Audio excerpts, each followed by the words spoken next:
All right, so the first thing we're talking about today is just basic supplies, and this stuff you might already have a bunch of this stuff around your house.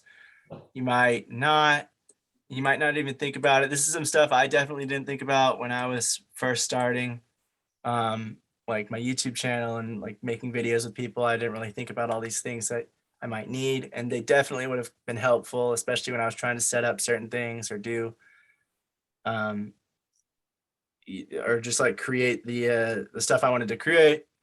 These are some things that you might want to factor in if you don't have these things and you need like extra of them, or if you're going to have to go out and get them because you don't have them at all. These things are going to come in handy. A lot of this stuff could be from like the gaffing department. A lot of this stuff can be in their set. So if you have somebody who's a gaffer, they'll probably have a lot of this stuff. But it's always, in my opinion, it's always good to always just have like an extra amount of these things in case you don't have it or the person doesn't have it, so you can bring it to set and make sure you have these things. And these often get overlooked in favor of like film equipment, like lighting and cameras and things like that. So this is just basic supplies for like a brand new somebody who's not done anything or hasn't thought about this stuff. First thing is gaffer tape. Gaffer tape, again, that'd be in the gaffing department, but depending on if you don't have a gaffer or if they are brand new like you and they're working with you, you want to make sure to get some gaffer tape. It's very strong.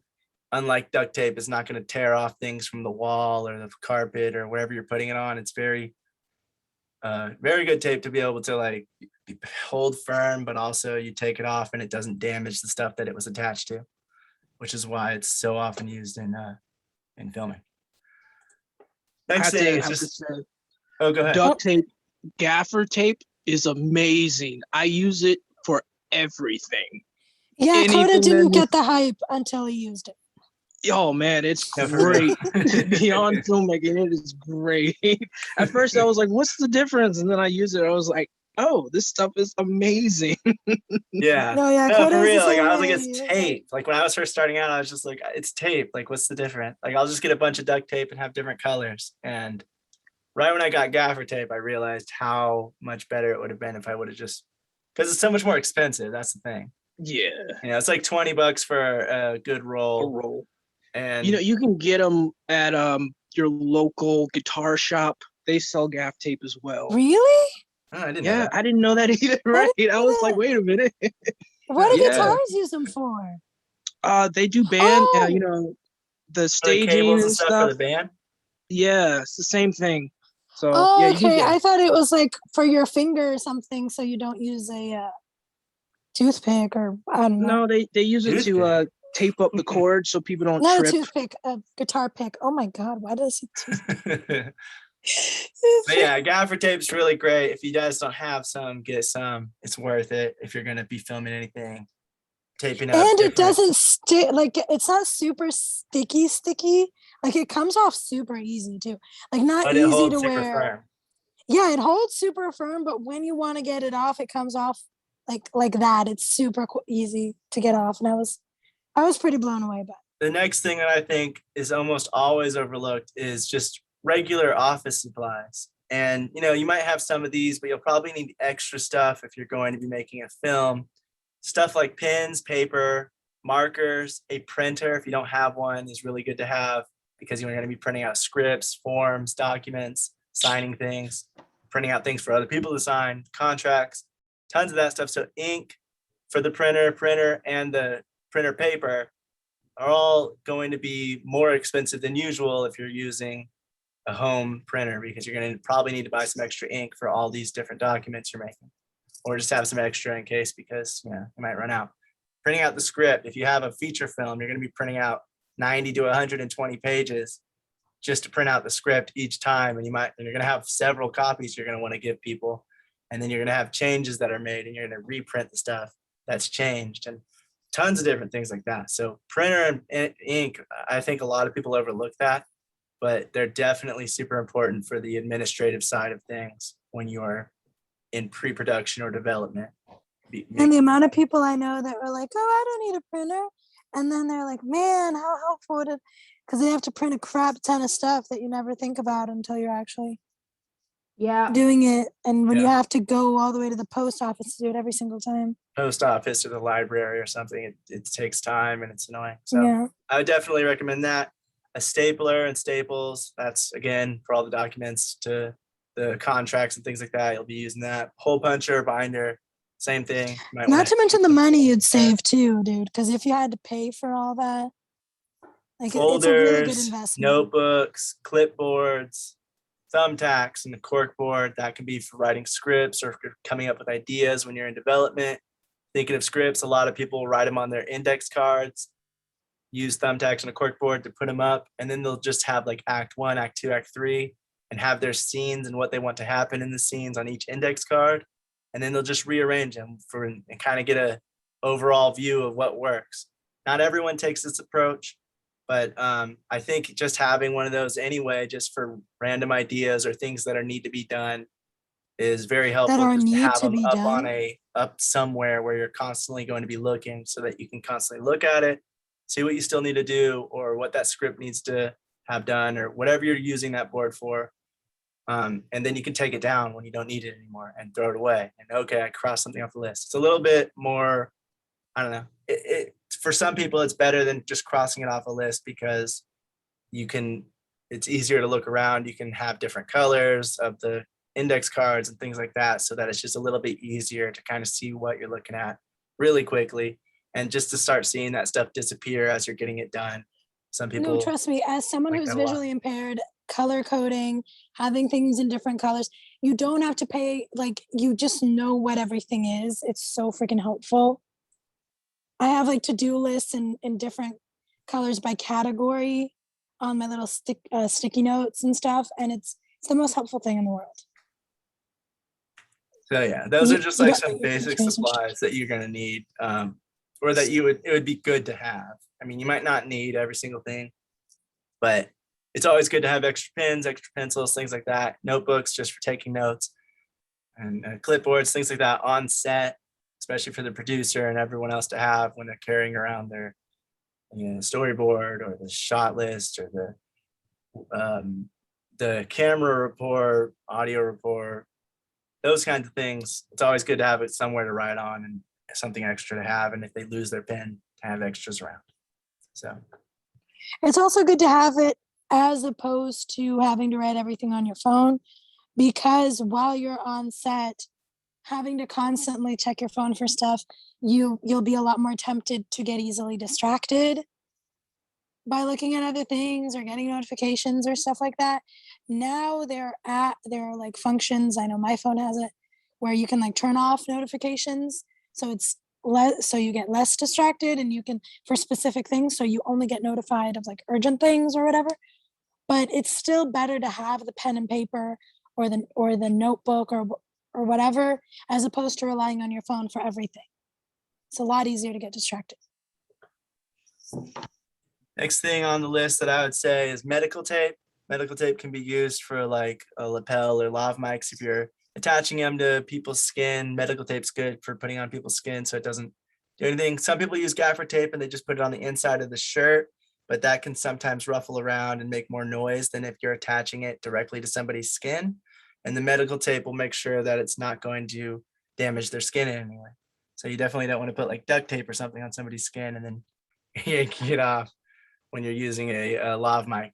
It does make a difference, people. We've seen some videos about the differences, and holy crap, it can chafe, it can scratch, it can, like, the last thing you need is later your actor or whoever complaining that they got a rash from the tape you put or hurt or whatever, you want to make them as comfortable as possible.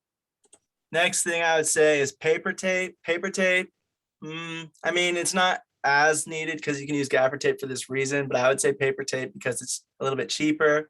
And if you're making marks on things like on the ground, paper tape can come off easier. So it is easier to maybe like somebody scrape it off the floor on accident. But it is better for surfaces that might be a little more sensitive, even for something like gaffer tape, to where you might want to use this just to make sure you're definitely not damaging it, depending on what location you're in. Paper tape is pretty weak, and so it won't really be like too sticky to where it's going to yank or pull anything off as it's coming up. And so this, I would just, it's also a lot cheaper than Gaffer Tape. So you might want to buy some of these instead. So you can use this for marking actors or for little things or for taping up little notes somewhere or whatever else, instead of using Gaffer Tape or some other more expensive tape on it. But this one, I would say it's like maybe not as needed as others. Which one? Paper tape. Paper tape. Yeah, it's good like when you start like having like production budgets, because like to be honest, like there's a whole slew of like equipment. I mean, I would recommend just getting the bare necessities for like small stuff, because if you're shooting a bigger stuff all the time in your job profession, what you'll do is you'll end up having a kit, right? So for any like job function that you're doing, you'll have like a kit rental that comes with it. So if you own all of your gear, you will actually get reimbursed, you know, a portion of that for having to use all your stuff. Makeup artists, whatever, which doesn't matter which department, you on like the big stuff, because it ends up being really expensive and it is a career, and that's the way that it should run on big productions and stuff, just so that everybody is aware of that.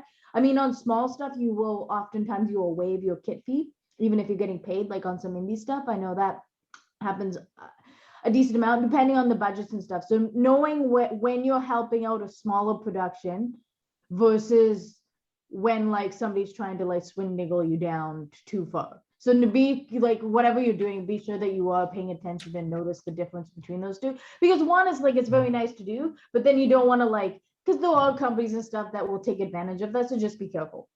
And yeah, definitely. And that's where one of those Oh things yeah, I comes never in, where used it's to. like the people are a little more hesitant on volunteers and things like that, because there have been companies that can pay that don't, and that's where that whole stigma comes from for the most part. And that's hurtful, because so like it's kind of hard for the lower budget stuff, but yeah, and it takes is away working. from like the lower budget stuff too. Say if you're a working professional, you work on some of the biggest shows imaginable, but you go like, hey, sometimes I have like a couple of months off from a big show and I want to go help out some really, really tiny shows or whatever I want to do because I feel like it. Like as a professional, you come in and you just like blow them out of the water and just do a great job and charge nothing for it and go, here, yeah, no problem. It was lovely working with you. It feels great. So people do that. Not all the time, but it does happen. So yeah. But when people take advantage of it, that's when it's shitty. Right? Because it's like, well, you are a professional and that would be uncool. Yeah, if that makes sense. There's like a difference, I guess. It's the same thing, I guess, for like government grants and stuff. It would be uncool if like Netflix was just like, we need the same amount as like, no, yeah, but that's where Yeah. that's where yeah, it's just like right. It's like knowing when what's right. But that's just where a lot of that stigma comes from. It's, everyone works fairly. Good environment. Anyway, yeah, so sorry, most of the stuff, like I said, like if you're on a bigger set, the gaffing department will have the majority of these like tools and things, and obviously the production department's going to have these supplies and office supplies and things like that. But if you're doing a lower budget or an independent project, or you're running it yourself, this is some stuff you might want to have, just because it'll make it a lot easier when you're on set. Yeah, some of the tapes and stuff, and like oftentimes, like if you just have like other tape, you can make do. That's what I do. I just kind of use whatever I have. I bought in a couple, and I just kind of use, like if you have duct tape, it might not be the one. Whatever. Yeah. Yeah. The next one, I would say another kind of tape, electrical tape, and this is for if you have any cables that break open. You don't just want to use anything on it because they can catch fire or they can melt or something can happen. So you want to use electrical tape on any kind of wiring and stuff to cover any gaps or any holes. If there is anything like that that's happening in one of the cables for the lights or the camera that's plugged in or whatever you're plugging in, you want to make sure that it doesn't have any wire sticking out anywhere. And so electrical tape is good to cover that up if there is somewhere in there that is that isn't covered. That is it's out. It's what do you call it? Well, it's out of the cable, so you can see the metal part. exposed. Yes, it's exposed. And so that would be a way to cover it up with something that's designed to cover it up, instead of using some other kind of tape that could catch fire and could cause even bigger problems. Yeah. Next is just screwdrivers. You should have these. If not, I think you should get them, even if you're not going to do film, just a Phillips and a flathead, because you'll probably have to come in to using Who one of doesn't them at have some one of those point if already? you're building furniture or anything like that. Allen wrench set. A lot of these, a lot of tools like tripods and things like that will have slots and things that you might want to loosen or tighten or take apart so you can look at something and put it back together. Allen wrenches will fit into a lot of those things that you're using. You want a leveler. Leveler can check like if you have your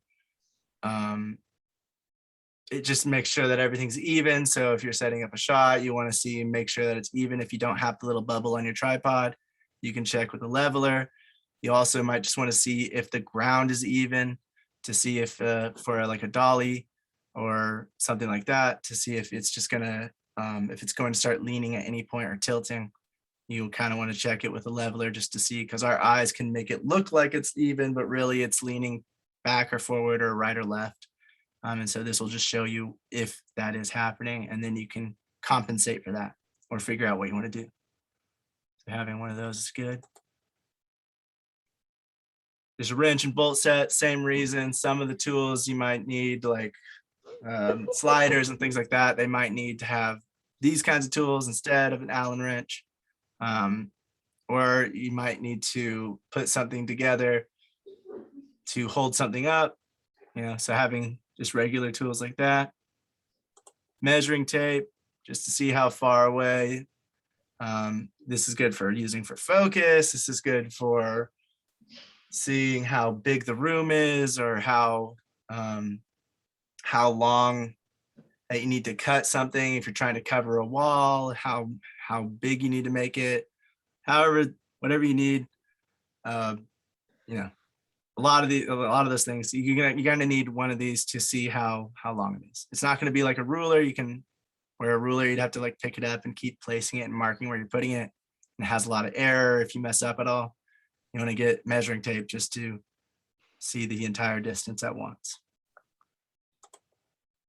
Then you also want to have one of these multi-tools, and that is just for like a handy backup. A lot of them can do many different things. They can be like a cable cutter. They can have a Phillip and a flathead. They're not as good as like a regular screwdriver and things, which is why you also want one of those. But these are just a good backup in case you need a tool and it can fit in your pocket.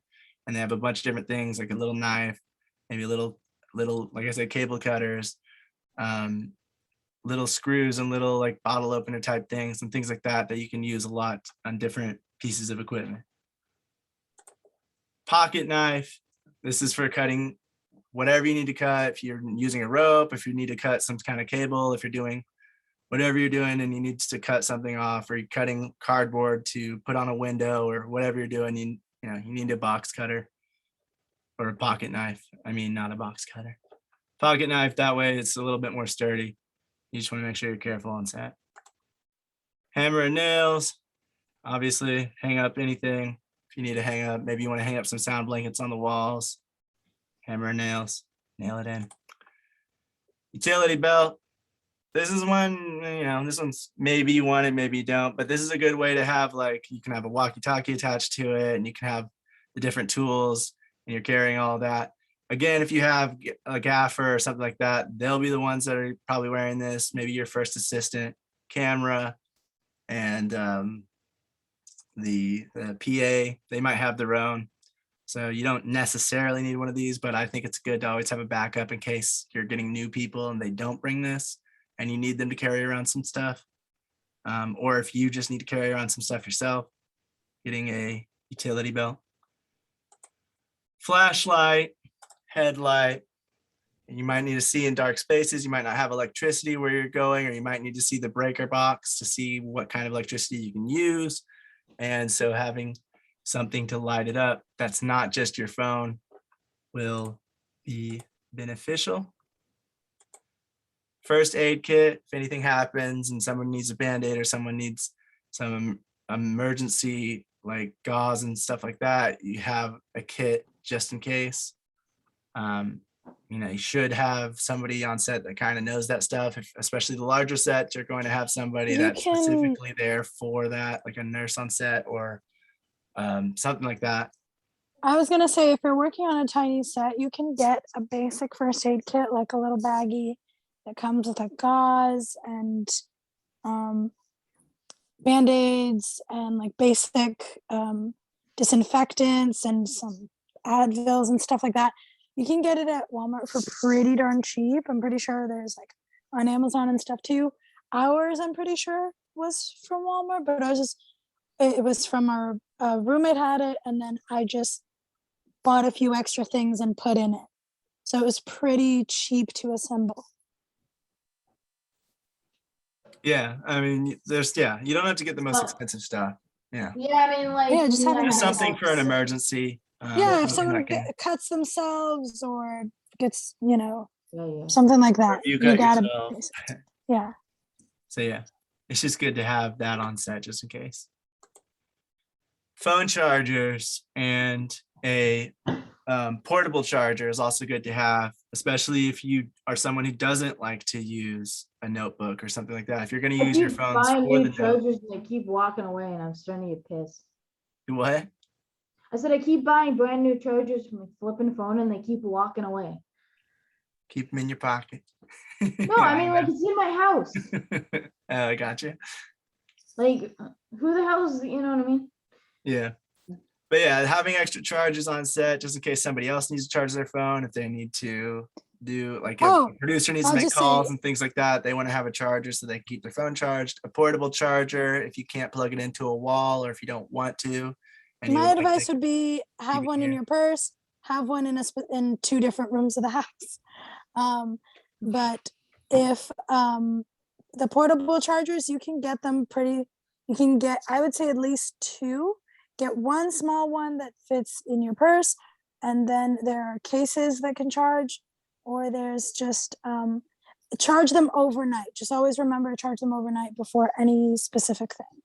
Like if I work on a production, hopefully the next production we work on, I'm going to have a tablet instead of a clipboard because it's easier for me to zoom in, and I have to figure out a charging situation with that. But yeah, there are smaller, more compact ones. But if you're getting the compact ones, just have multiple just in case. And always read how many charges they can handle so that you don't waste your money buying one. And it's like, oh, this says it's strong. Read the reviews, get it, make sure it's good, and test it out before you actually need to use it. Test it out the day you get it, charge it, make sure it's good. If you have to return it and charge it the night before you have to do the work. Sorry. Yeah, and I would say, like, some of this stuff, it's not exactly needed. It's just going to be good to have. And some of it is needed or is going to be extremely beneficial to have.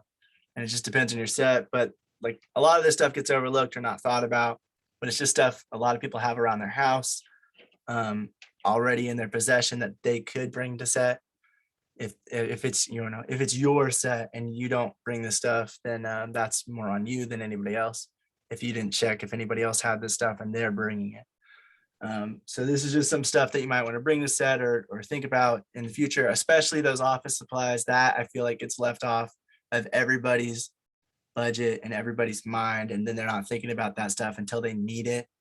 And, it's not too expensive, but it can be depending on if you don't have any of that, if you don't have a printer, if you don't have paper, if you don't have ink. It can be like $50 to $60 just to get that stuff for a cheap printer and some ink.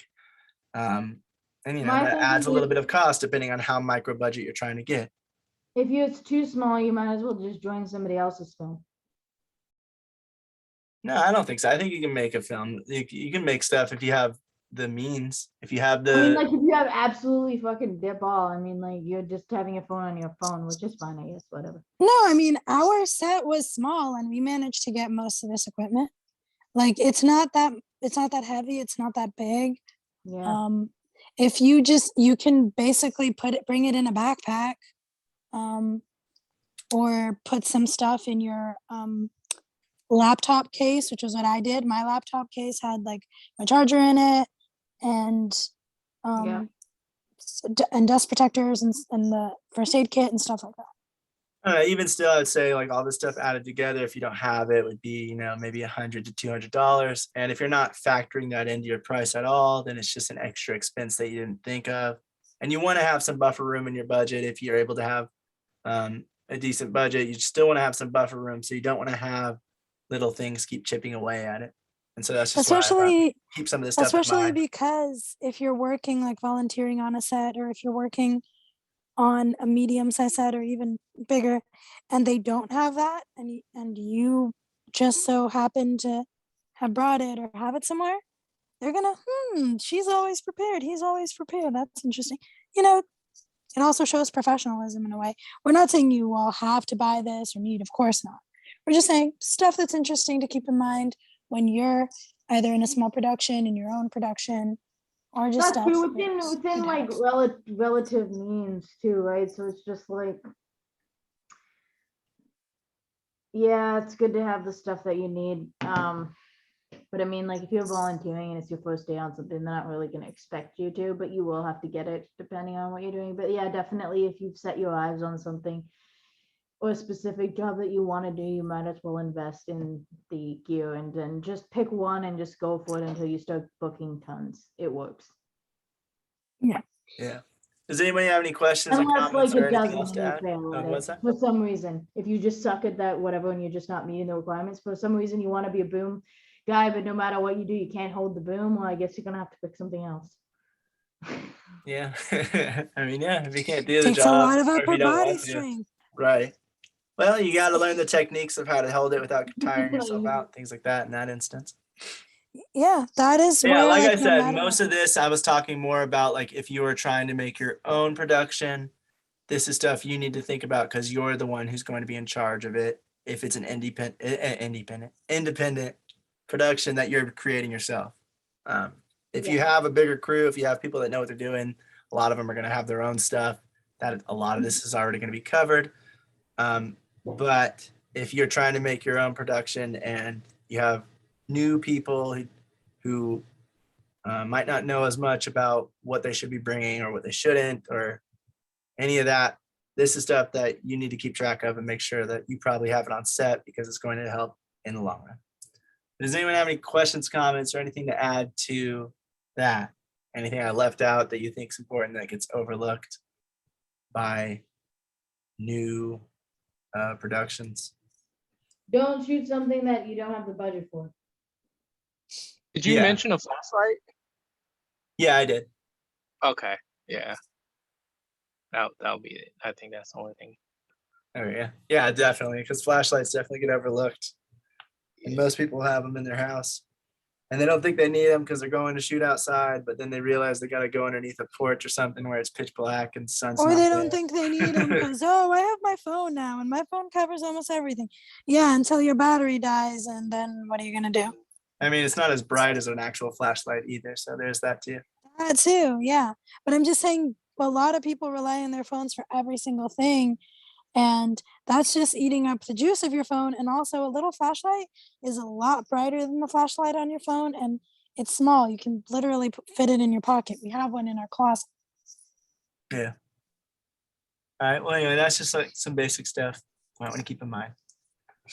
All right. So the next thing we're talking about is editing tips, techniques, and advice. These are some of the things from a lot of the videos that I had in the syllabus and the websites. And I wrote down which ones they're coming from, if they came from them. Some of these are my own tips. So I won't be saying where it came from if I'm just talking about my own. One tip, it's not really for editing solely, but if it's for if you're making your own content and you're going to be doing the editing or you're going to be sending it to an editor, make sure to leave some space before and after each take so that there's room for the cuts. So if you don't call action immediately after the camera starts rolling and the sound is rolling, don't call cut immediately after the take is complete. Leave a little bit of room, a few seconds here, a few seconds there. That way the editors have more to play with, or you have more to play with if you're editing, so that there's a little, you can hang on to a shot longer if you feel like you need to in the edit. The more things you're able to do in post, like the more control you're able to have in post, the better. Try to get it right on set, but just leave that room just in case the moment calls for a few more seconds to hold on to the shot, or a few more frames at least. So that's something that everybody says to do. You want to read the script, thinking about what each moment is trying to do, what emotion is coming across. This way, ultimately, it'll depend on the footage, but having an idea of what you might want to do can help you streamline the edit. These tips come from Justin Brown, Primal Video. I think it's 10 mistakes new editors make, video editing for beginners. And so yeah, that tip, make sure that you read the script and you have an idea if you're editing it. That way you can know, like Priscilla was talking about, I think like last week, she was saying like, do you make notes or anything like that? People will make notes before they start occasionally, depending on the editor. They'll read through the script and kind of make a note of like, maybe this will be good here. The more they edit, the more they kind of know maybe what they want to do. Again, ultimately, it'll depend on what the footage comes out as. You might not get the footage that has the ability to do whatever you were originally thinking, but at least that starts get you thinking about what you might want to do. So once you get the footage, you have a better idea of what emotion is trying to come across. And you'll know the script a little better. You'll know the characters and what was trying to be said, even if the execution of the shooting and the footage doesn't really grab what the script was trying to do as well. Editing is like making a new film again. So it's making the third version of that film. First you make it with the screenplay, then it's made again when it's shot, and then it's made again when it's edited. So if it comes across and it's not as good, as an editor, you'll need to think about how you can change it or make little tweaks here and there to make it come across better than it was shot. If you are editing the project as the sole post-production crew member, be sure to have a process ready. Now, if you have like a team of editors, this will be a bit different, but then you want to have somebody, or you want to make sure that at least you're communicating with the other editors, the other post-production crew, what the process they would like to have, and everybody needs to agree on what the process should be so that everything's a little more streamlined and everybody knows what's coming. If everybody says, I'm going to edit on this software and I'm going to send you the project files from that, then they know which software to expect, and they might be able to edit on that one as well, or they'll know that they need to transfer it to theirs, or whatever the thing is, they'll know what they need to do, instead of everybody just being in the dark and not communicating properly and not really having a clear plan of how the workflow should go. Yeah, communication is key. If you don't have that, you don't have anything. Right. Because the collaboration is a lot in post-production as well. So you need to make sure if you're the editor and you have a director and a producer, somebody should be leading the post-production crew, or at least checking in if there's multiple people in post-production. If you're the only one, then depending on the director or depending on the producer, you might be checked on a lot, you might be checked on a little. So it just depends on what production you're on, and it'll kind of be different depending on who is running the set or who's running post-production. At first, you want to organize the stuff, you want to name it and add metadata, then you want to bring it into your editor, then you want to sync it, add the additional metadata for all your footage so that everything's organized and everything's clearly able to be found later, especially if you have multiple people on the editing. You want to make sure that it's clear. If a new editor comes in the middle and picks up the footage, they should be able to look through and see exactly what this footage is based on all of the notes and the metadata and the file names and the organization of everything. So you want to make it clear enough so that if that were to happen, everybody would still be on the same page and it'd be easy to pick up and just get going. This is like a tip that's been across from like everything we've heard about from editing this entire semester, and even before, I was hearing this all the time. The workflow that people set up at the beginning is going to save them a lot of time later on, especially if they're in a group and they're working with others. The workflow and the organization is going to really, really help later.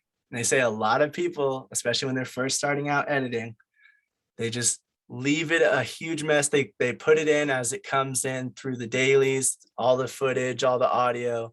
They just put it directly into the editing software without organizing it into different files and stuff like that in their computer. And then in the editor itself, they don't even put it into different files or bins, and they just leave it as it was shot. And it's really hard, especially if someone new comes in or somebody's trying to take over from there from a certain point. It's really hard to figure out where to find the footage, and it takes so much more time to be like, well, I need, this cut didn't work, so now we need to find this piece of footage and find the other take. And then they have to look through the entire thing to find it because nothing's named properly. It's not in any kind of organized order, and it just takes extra time. And editing is all about saving time. If you can save a lot of time, then you're going to be a better editor. I mean, story and stuff's going to come into it a lot, but just from a technical standpoint, saving time is what you want to do as an editor, because the more time you save, the more time you can focus on story and what you want to do for the creative moments, instead of just working your whole day trying to find the footage and trying to retrace your steps. Pretty much, you want to make sure it's organized in the beginning. That makes sense. They also say a lot of editors, when they're first starting out, they'll get the footage, they'll put it into their timeline, and they'll cut it and make sure they have it like in the order that they want.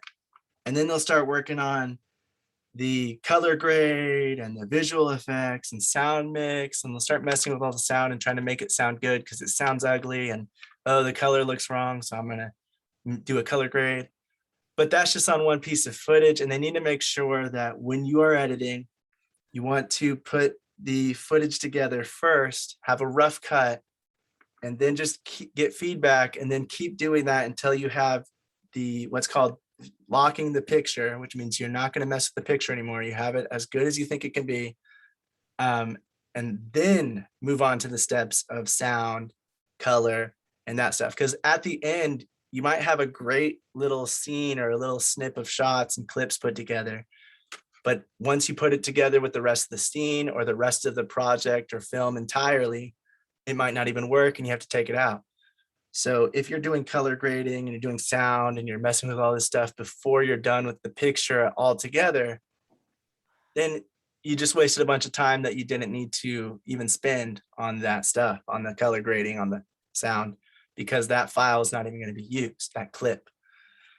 So they say just to make sure that you focus just on the picture and get that the way it is. You'll sync the picture with the audio, so it'll have the audio still, but it won't be the best that it can be. There might be some little pops and noises here and there that you're going to have to take out later, but just focus on the picture and the overall flow of the story before you try to move on to the rest of the steps.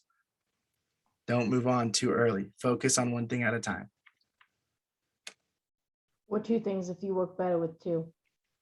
Some people actually work better with two things at the same time versus one.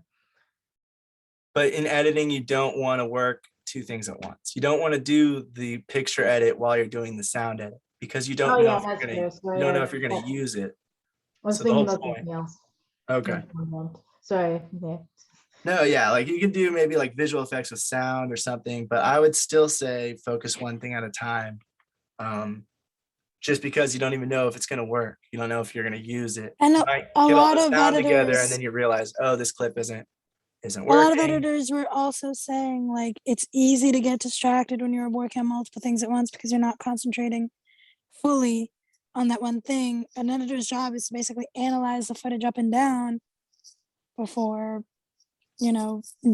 as well. So that's part of the job. And if you're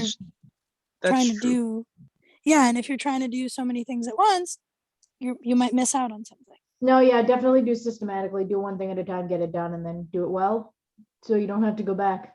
Simple. Do everything as well as possible. Think about it, execute it, finish it, move on. And then if you have to go back, because then you have to, that's fine. But my goal is always, like I say, like for acting, whatever you do, one take. You know it's not going to work that way. But if you go in with that mindset, it means that you're going in with the mindset that you want to do everything right every time. And that works for high quality. Yeah, I mean, you don't expect to. It's just like if you have that mindset of like high quality every time, then you just can do good work. And then if you can do good work consistently, you're golden. And then if you screw up, then you're like, oh shoot. But then you can continue to just fix it, do good work. And then eventually sometimes you get great work. And then you consistently do great work, and then you get a mate, and so on. But the first cut, the rough cut, the first assembly, when you're starting to edit, is mainly, you want to be mainly looking for story elements, emotion, flow, those kinds of things, staying with the 180-degree rule, all that stuff, to make sure that it's working as a story and as a overarching narrative, than just trying to do, like Priscilla said, if you're doing several things at once, you're not going to be thinking as much about the story, because you're going to be thinking about, oh, maybe I should darken this a bit, or and then you're not going to be thinking as much about the story and what works and what doesn't for the story and the flow of the film or the project. And so you want to do that first. Oh, go ahead. That's how I am as an editor, because I think for me, because I do other things like cinematography and all the other stuff, I find it, and I have ADHD, so it's like I find it real hard to concentrate. Like I work with other editors before, and like they'll go and do like your process and just get everything on the timeline and make a rough and edit, and then we're step by step. And I'm like, it just drives me crazy. I was like, I don't understand how you guys edit with raw footage, like, you know what I mean? Like, because raw footage is flat. It's very, very dude, flat. I get it. My anxiety is all over the roof too. Trust me. I don't think I could do it. Isn't that why you usually work with LUTs? You just put a LUT in. Well, like, that's what I do. I've learned to do that. But before when I started out, I was always, let me put this filter on and da-da-da-da. I've learned to lay down like a soft LUT on top of the footage and stuff, so I can kind of get like a rough and color grade just later. An idea of what you're.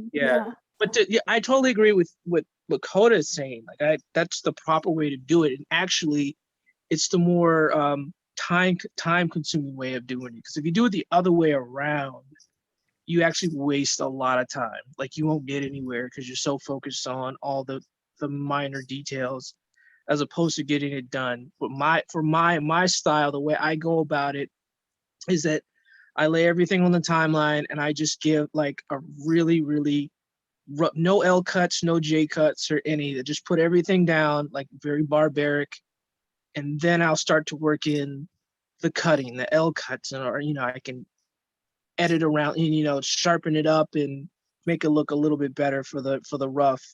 And then I'll just like you said, show it to everybody else and get their opinions and stuff like that, and then move on to the color grading process and the audio process and stuff like that. That's a good way to do it. It's just like keep it simple, and then like wherever you can, and then where you want to make it like you either need to or you want to amp it up, that's where you do it. It just it's like programmed. Like if you just get good at something, you just kind of like, it's like training and exercise. At first it's hard, but then it's just like, that's just what you do. And it's like do done. But at some point you might have to give me some tips, Brian, on how you manage to edit with ADHD, because that's been my biggest fear right now. It's just like I'm such a perfectionist, and I'm it's hard. It is so hard. In steps, why can't that's what I told my cinematographer looked at it and he was wondering about. He was like, "Why did you pick one of the renders that because he for some reason he can see every, like if you're looking at it, you're like, oh man, he won't notice like what cut he could. I don't know. Some people have the trained eye where they can see. Not every, but just some professionals can see. Like I had one guy like, oh man, you edited in Vegas. I was like, how did you know? He's like, because I recognized that whatever did you put it on there. I was like, oh, okay. So like some people do tell. It's not something that you should worry about. Like, you know, if you've been doing it for a long time, you're gonna be able to identify what, you know, certain aspects of certain editors. Certain editors have a quality to them. But like he was just looking at it, he was like, oh man, like he was like, you know, he was like, I'm just curious about why you rendered it in that. And I was just like, I told him, I was like, I'm so indecisive. I'm so like the trailer I posted, the one I posted on Facebook and everything, that has a film grain on there. But like if I take the grain off, it's super clean and it's super sharp, and it takes away that that grindhouse feel, which is cool. But like It's not the look you wanted. without the grain, it looks more modern. You know what I mean? Yeah. And now when I took it off, I was like, I don't know. Like, do I want to keep it modern or do I want to go with the grindhouse thing? And I was like, oh, that was back and forth. I was like, I don't know what I want to do now. Like, well, that's like the good thing about you as an editor in the future, Brian. You can always be like, okay, new edition of my movie, this time in a different. Oh, you have no idea. I do. Oh yeah, I second do it all director's the time. cut. Director's cut. I have a 5 director's cuts. director of photography cut where I go back and recolor grade because I learned how to, you know, I learned different methods and stuff, and I'll go back and I'll put a movie out again. I'm cinema director of photography cut. There you go. You already got the opportunity for a few more cash grabs. Yeah. All right, so going off of what Sarah was actually saying, he brought up another thing. Justin, what's this guy's name? Justin Brown. He said, learn the keyboard shortcuts with your editing software. It's going to take a little bit more time up front, but once you know them, it makes it a lot easier, especially just switching between like cut and select, the little cut and select, and going forward. Everyone praises the shortcuts. Huh? Everyone praises the shortcuts. Every single person. If you know how to do something properly and there's a shortcut to do it and you know it, then do it. I mean, it's time is money, and like laziness pays when you use laziness to your benefit. If Yeah, that makes it's sense. like when people say like Control C to copy, Control V to paste, instead of scrolling over it, doing this, right clicking it, pressing copy, right clicking again, pressing that. Like it's only a few more clicks, but as an editor, if you're doing that over and over and over again, you're saving a ton of time just from clicking your keyboard, using that to go forward and backwards, setting in and out points, changing between the different tools to edit, between rolling edit, cutting, selecting, using the hand tool, the pen tool, whatever you're using. There's a bunch of different keys, and you can even set your own keys up to do whatever you feel like you want. So some people will switch it and say they want everything on the left side of the keyboard so they barely even have to move their hand up. So they put most of their main things, their main edit point things that they use all the time on like the left side of the keyboard, WER, SDF, whatever. And then that way they're just moving between those keys with one hand and they're barely even raising their hand up to do anything else. And it just saves a lot of time because you don't have to constantly take the mouse, go up to the menu, click it, select the thing you want, go back down, and then use it. And so just learning those things up front, it's just like anything else. It's going to be a little boring, a little bit hard to figure out, but then once you have it, you're going to be good to go from then on.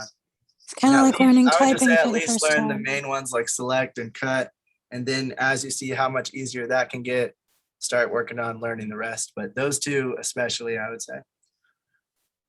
You're right.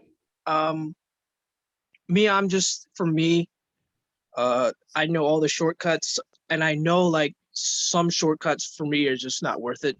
And because I'm also, with the addition of ADHD, I'm super lazy. So like for me, it's like I have my hand on the mouse and it's like, oh, I gotta do that. That's gonna require me. Yeah, that's gonna require me. That is how I am. I'm just like, yeah, I literally work better like if I'm in a room of like other people working, they don't even need to talk to me. I will perform better than if I'm just. But you would think, because like I'm like I get into the lulls and this. It's a simple shortcut, and I'm just like, in order for me to use that shortcut, that requires me to use my left hand, and I'm like, I'm that lazy. Whereas like I'd rather just go Well, ahead why and don't you use go into the settings and just change like Coda I just was said, doing you can something for change. 5 hours. Wow, man. Dude, like Coda just said, you can change the settings to like be all of them be on your right hand or whatever. Funny, if he's lazy enough to not pick up his left hand, I'm pretty sure he's lazy enough to not go Fine, into get settings and someone to do it for you. adjust. Pay somebody to do it for you, and then you're done. There you go. That That's the way usually to go works right when, there. like, That's you're in the like, way. that works when you're in the flow, if that makes any sense. When you're not in God. the flow, that doesn't work. So like there's a lot of I feel like I made feel for like myself that works if- so well. And then because of this whole COVID situation, they just keep ruining all the systems that I spent years making. And then they're like, why are you so angry? I'm like, I can't even talk to any of you guys right now. Well, like Anyway, some of them that I built were good, but some of them I'm like, hey, that one was really good. I was using that all the time. Give that back. You fucking bastard. yeah, I feel like Brian's just the thought of doing something gets Brian tired. Oh yeah, if something like It's if something gives me like like, a oh, I'm resistance- thinking of having to edit that. I'm already tired. Oh yeah, Yeah. like computer That'll be that resistance. way. There's a block there then. Like there's something telling you this is gonna be hard or it's gonna be challenging. You're like, No, it's just do it." something you gotta kick and be like, dang it, I gotta. It's just like Oh getting yeah, up in no, the I'll morning. just like I'm the type It's just like that, getting up I in the will morning. I don't want to, but I have to. Okay, let's do this. I will sweep it You under fight the it. rug and I will not look at it for 8 months. And people are like, what happened to that thing? I'm like, don't like that's why I create rituals and habits to make sure I get my stuff done. Don't mess with it because like I will sleep it under the rug forever and it might never get done. Yeah. So, Anyway, yeah. sorry, honey. We're getting a little off topic. Yeah. All right. One So the next one thing, thing- this is. Oh, go ahead. Oh Vish. wait, Vish wants to say something. One thing I want to add is I think it's always good to learn the shortcuts, especially if you're taking editing as a profession, because what happens sometimes is like when you get a final cut or editor's cut, you're sitting with the director and, he may suggest some things to you, or maybe have he wants to create a director's cut from your editor's cut. So at that point, you're working with him to basically quickly get the cuts in place. So at that time, I think the shortcuts really come out handy because you're not, he's telling you something and you're quickly getting the cuts made then and there.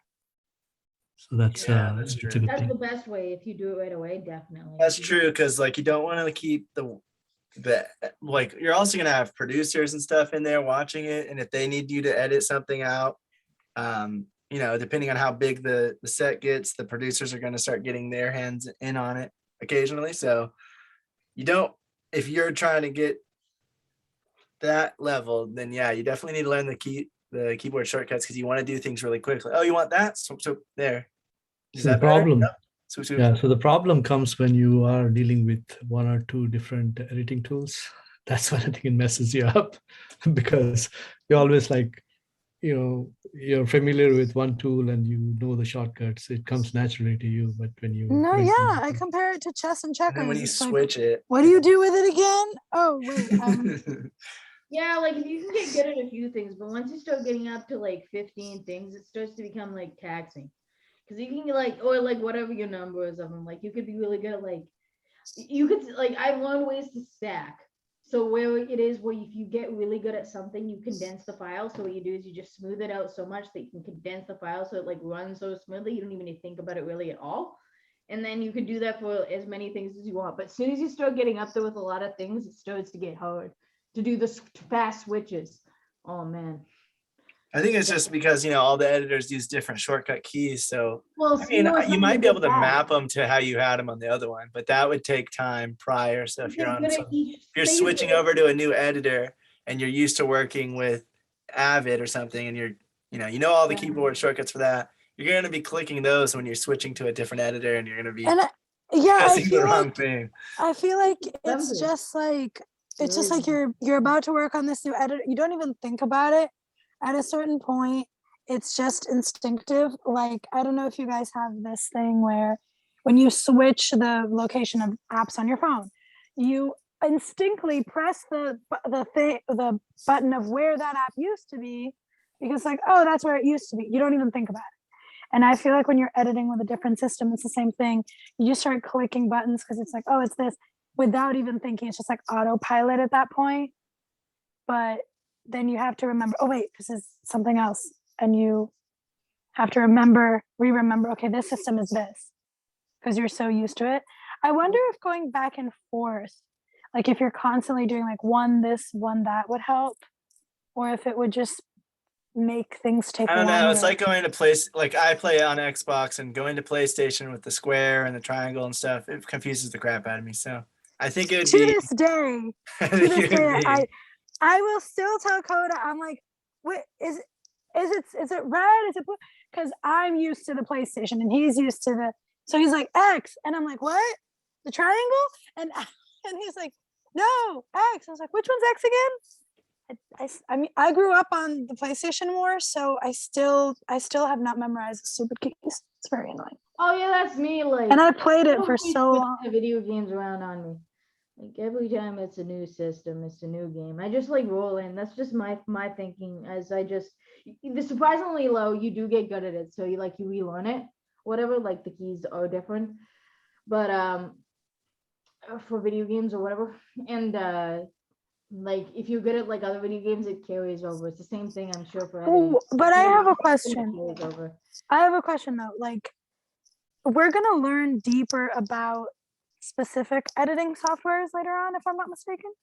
Yeah, we're gonna be talking about like cost and the different pros and cons that people talk about. Okay, because I want to know if it's, because I would imagine, what would be, I guess I'll know when we learn about that. Because I think just wanted to know if they all have like some basic things that's like, I think we- most things are similar in all of them, and then it just changes like a few main functions, Pretty much. or if they are, oh, okay. It's like a car. You know, you have a car, they all drive, they all do this, they all put gas in them, but some of them have to have a specific kind of gas, and some of them have a few, a better speaker system or they can rev up quickly. I mean, it's just like little different things. Some of them, like for editing software, some of them can render faster with specific file types. Some of them are more. So if you learn how to use one, learning the other one wouldn't be as hard, right? Or is it like a completely new experience? I would say it's easier to learn one after. It's still going to be a learning curve, but I think it's easier to learn another one after you've already learned one, because it's just going to be, learning the new keys and what this one can do and what it can't do compared to your other one. Nothing's more annoying than to say, follow me on this train of thought. Like you get so good at one editing software, but for some reason you have to like learn a completely different one for the job that you're on. It's annoying, but you have to do that. Eventually you get really good at like jumping between systems. Again, that has to do with like workflows, and if they have a team of editors and you're one of 4 editors and the other 3 editors know how to use Avid, but you know how to use Premiere or Vegas Pro or something, you're gonna have to be doing Avid, because they're gonna have the workflow in Avid pretty much. I also have some questions about like curriculum and stuff. Why are we going over like the pros and cons of like editing stuff? I thought we were already going over like L cuts and J cuts and like diving into like the actual like. No, he's talking about specific editing softwares later on. No, I know. Later on, we're going to go into that. It was just something because we're also talking about equipment this semester, and that's equipment. I would say that you have to get an editor. So talking about the different ones, the different prices and all that is part of it. No, we talked about cameras a few weeks ago and what to look for in a camera. The thing is, a lot of this stuff overlaps, but there's a lot more equipment than just that. And then we delve deeper into a specific equipment or a specific aspect. So yeah, some things softwares just go with both editing and equipment, so it's kind of a mix. It overlaps a little bit. That's why. So sometimes you can actually map the shortcuts from one tool to another tool. So it's exactly does the same thing. A lot of editors do that. So you're actually sticking to the base of one tool and copying. Copying the way the keys are set at the hot keys. Oh, okay, cool. I didn't know that. That sounds super helpful. Yeah, it's tedious to get that mapping done, but Right. It's a lot of setup, I assume. Yeah. Right. I'm Yeah. not like there's good tedious and there's bad tedious. I mean, like, or so like there's good like if you're training something and it's actually going somewhere, it's great. I just yeah. Sure. Yeah, you do it only once, so kind of. Well, Yeah. sometimes you have to do something more than once to like get really good at that. I mean, like if you're practicing something or you want to get good at editing, you should definitely do it more than once. Anyway, whereas- sorry, honey. If you're gonna try to get into editing, it is going to be tedious. I'm just gonna say that right off the bat. It is very Unless you tedious really to love do it. that stuff. I mean, you don't even have to really like it, but you just know going into it that it is going to be repetitive and tedious and boring at times. Yeah. The best thing is you can see your project coming together. Some people hate that because they hate seeing all the mistakes, because you're going to see every single mistake. You're seeing it frame by frame if you want. And so you're going to see all the mistakes that happened on set. You're going to see all the performance issues that you wish were different. You're going to see Ooh. all the continuity errors. And so a lot of people hate editing their own stuff and like to have a different person to edit so they can put their spin on it and so they can come in and it's already assembled for the rough cut. And then they can start tweaking it and giving notes. Others like to have it under their full control and like to make sure that it is maintaining their vision, or that it's just at least like sticking to what they originally thought in their head as close as possible. And so they like to edit their own thing. And that's why you'll sometimes have movies that have director's cuts that had a different editor work on it, but then the director wanted to do it their way and move around some of the scenes and add in a few things that they thought were needed in there, which were just difference of opinions. If you give the same stuff to two editors, they're going to come out with two different types of movies, because it's the way you organize the clips and which one comes first. And the audio, you might be able to have one character talk first compared to the other. It's going to change the way that the audience perceives that, because now if I change the line and I'm saying the thing first and Priscilla says it after, even though we filmed it with her saying it first and me saying my line after, well, now her line is a reaction to mine instead of the other way around. So it changes the way you're perceiving it. So that is why you want to make sure that you have a good understanding with your editor and they kind of understand what you're going for if you're hiring. That is Yeah, definitely a curiosity I want to look into at some point. The everything. Yeah, director's And, cuts. Another thing what I want to add is be mentally completely prepared for being critiqued and ridiculed. That's part of the editor's Yep. job. Yeah. Yep. Yep. To be like, this sucked, this they'll sucked, come- this sucked. They'll come and tell you right on the face, you did a Yep. lousy job. Yeah. All right, I'm going to continue on. This is still the same guy, same video from the syllabus. 10 mistakes new video editors make. This one, if you don't have a composer, or if you're going to do the music yourself, if you're going to like get a library of music or something, this is a tip for you. Just make sure that you're not using the wrong music for your footage, and don't make the music too loud. He said he sees a lot of people putting the music over the dialogue, and then you can't really hear because the music's so loud that you're barely understanding what the person's saying, especially in moments where you need to hear what they're saying if it's something important to the story. And that happens even in professional films, that'll happen. But sometimes it's a choice because the director doesn't want the audience to hear it. But just Christopher know that- Nolan loves doing it as a choice, a creative choice. But then he says, don't use the wrong music, because if you're trying to give off a certain emotion, just have an understanding of what that kind of music is going to bring to that footage. If you're playing a soft piano song, but you want it to feel like an action movie, it's not going to have the same effect. It might even have a comedic effect.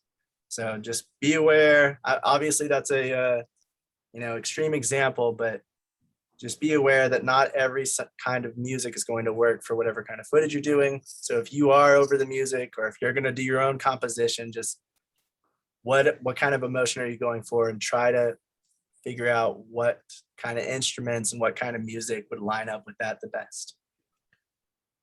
Next thing he says is do not over edit. Don't have You don't have to move around the cuts at every single pause. You don't have to overdo the effects, and make sure the main thing you're doing is that the edit is flowing well and following the story and emotion and fitting with the aesthetic of the entire film. So you don't want to And then it doesn't over look edit. sloppy either. Over edit as in like keep looking at each thing and trying to fix every single thing, because sometimes you're seeing things that's not going to be seen by even the audience. And if you're editing someone else's project, the director's going to come in and like Vish said, he's going to tell you whether it sucks or not or what needs to be improved. So if you're freaking out over one thing and it's like it's taking you too long, just move on, maybe come back to it later after you've finished the rest. It's a rough cut for the first one for a reason. Now you might want to be more detail oriented like that in the later cut, but just in the first cut, you just want to get that general story together as best you can, without spending like days on one little scene or something, because that's just taking too much trying to figure I out also how to say fix like an example that really helped me was him explaining like how you can try to be shooting a fast-paced scene, but if and getting that fast pace, but if it looks sloppy, if it looks choppy, if the scenes don't flow together, it doesn't matter if you manage to get the pacing right if it looks sloppily cut together. Yeah, I'll get into that in a second. There's like a rule that somebody was given, but last thing this guy says, Justin Brown says, is save a backup project file, especially before you have a major edit. I think even Mel and some of our other editors had said this. Before you do any major edits, save an additional project file copy so that if it's not working, whatever you've changed, you can go back to an earlier version. It's like setting a backup time. What is it called? Whenever you do the thing on your computer where you can go back to an earlier version. Reboot? Save point? It's not a save point either. Recover? It's not a Yes. Yeah, recover. Hey, Mel. Hey, Mel. You came in just so you can in do a backup time. recovery Early. of the computer. You can do the same thing with a project file. If you make a major edit, it's not working, you don't want to have to try to undo until you get to the point where you were starting. You just want to be able to say, it's not working, let me scrap this and start over with fresh eyes, because otherwise you're going to start over editing it, like he was saying in this previous tip, which was you don't want to be focused too much on one thing. If it's not working, maybe you just need to cut it out, or maybe you need to come back to it with fresh eyes later. And so if some major edit or something's not working with the edit, you can go back to that earlier version and start over and see if you get to a new edit that's working. And also, you just want to save it for backup reasons, just in case anything happens, something malfunctions, something happens with the footage, whatever, like that. Well, not with the footage, but something happens with that specific project file where it's now corrupted and it's not going to open. Well, at least you might have lost a few days of work or something, but at least you didn't lose all of your work. So you go back to that older version. So you just want to keep saving it at different intervals. It's going to auto save that file, but you want to make copies of it as well so that you have extras in case the one you're working on stops working. I'm going to go back to video games with this. If you're playing an RPG, I never tell you to keep saving over the same file, because if something happens in that file that gets messed up, your entire game gets messed up and it's lost. So you always want to save an extra file. Same thing when you're working on editing. You're spending hundreds of hours on it possibly. So you want to just have a backup in case something malfunctions in your current version. Yeah, no, absolutely, that's correct. These next tips come from 7 editing tips that are simple and beautiful by this guy Edits, C in the syllabus. Sometimes your edit will be in the eyes. When a character blinks, that can be a cutting point, either before or after they blink, because that can be, the theory there is that when somebody's about to blink, it's a new thought. So they're finished with that thought and they're on to the next thought. The way they blink kind of has a little bit of emotion and story within itself. That's the theory anyway. So one of the things you can do when you're editing it, one of the cutting points you can make is like right before or right after someone blinks, because now that thought is finished and they're moving on to the next thing, and it kind of helps their performance if done right. Also, if they're looking away or if they're moving their eyes, we can follow their eyes, because the eyes are what people are going to look at first. We as humans look at eyes, and we see the eyes first for the most part, especially if they're in focus. We're focused on their eyes, and if their eyes are looking to the left, the right, if they're looking down, that's a good place to cut it, to show what they're looking at, or to show that they're looking down, they're sad. And so now we're cutting to a new thing, and it feels more fluid and it feels more natural than just cutting at a different moment. So that's one cutting point you can do. Another thing he says is trust your gut on where you should edit. Especially the more you edit, you'll get a sense that it feels right, even if it's unconventional or different, or it's not supposed to work. He says sometimes just trying things is the best thing you can do, because you'll never know. Some things might be like, nah, that's not going to work. And then you do it, and it actually works a lot better than you thought, or even better than the version of the edit that you were originally thinking of in your head. So just trust your gut on how it feels for the cuts, especially the more you start editing and the more you start getting into it, you'll start getting a sense of like something feels wrong, something doesn't feel right. You know, even though I edited on the movement, or I edited when they look down, or, you know, conventionally I edited at the right spot, it's not working for some reason. So then you want to break those rules. You know, these are just like everything else, subjective. So you want to make sure that whatever rules are there, you just know them so that you can break them, but you just want to know them so that you know you're breaking them, basically, like everything else. Yeah, definitely. That makes sense. This tip comes from Film Riot. 5 tips every editor should know. I just have one from them, I think, but all of these you guys can watch in the syllabus if you feel like watching every single one. I just picked out my favorites. Film Riot, so they say organize your timeline. I just also want to mention that for for those that for some reason like happen to be watching this and don't have the syllabus, or those that don't have time to like look through the syllabus, we also have the specific playlists on the YouTube channel per topic. So there, the stuff on the syllabus and even more are on there as well. That's There's true. also that. Anyway, they say organize your timeline. You want to keep the dialogue separate from the sound effects and the music separate from both. If you're doing the sound as well, like if you have a sound editor, you probably won't be doing those, but you should have different video tracks for the different, if you're doing any overlays or anything like that, you want to put the effects above your footage and have them on different tracks so that you can stop seeing one. You can mute one channel and just see one track, and see just the track of the video files, or you can see just the track of the overlaid effects that you did, or whatever it is. You want to make sure that it's organized and easy to access so that you can go back and forth between the different stuff easily, and you can find it easily if you need to.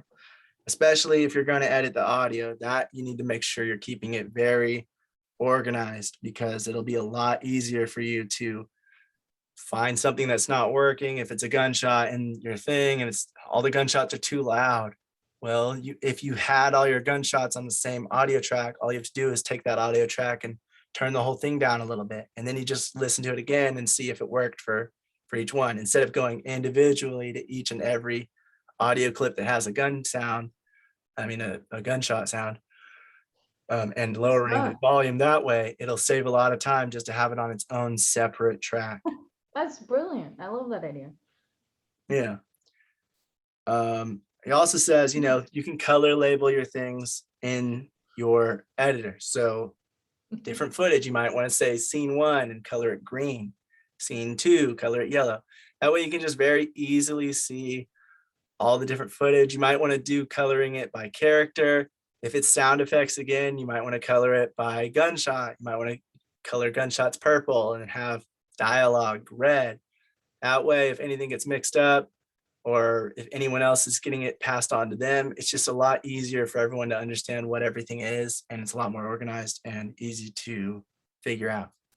Definitely.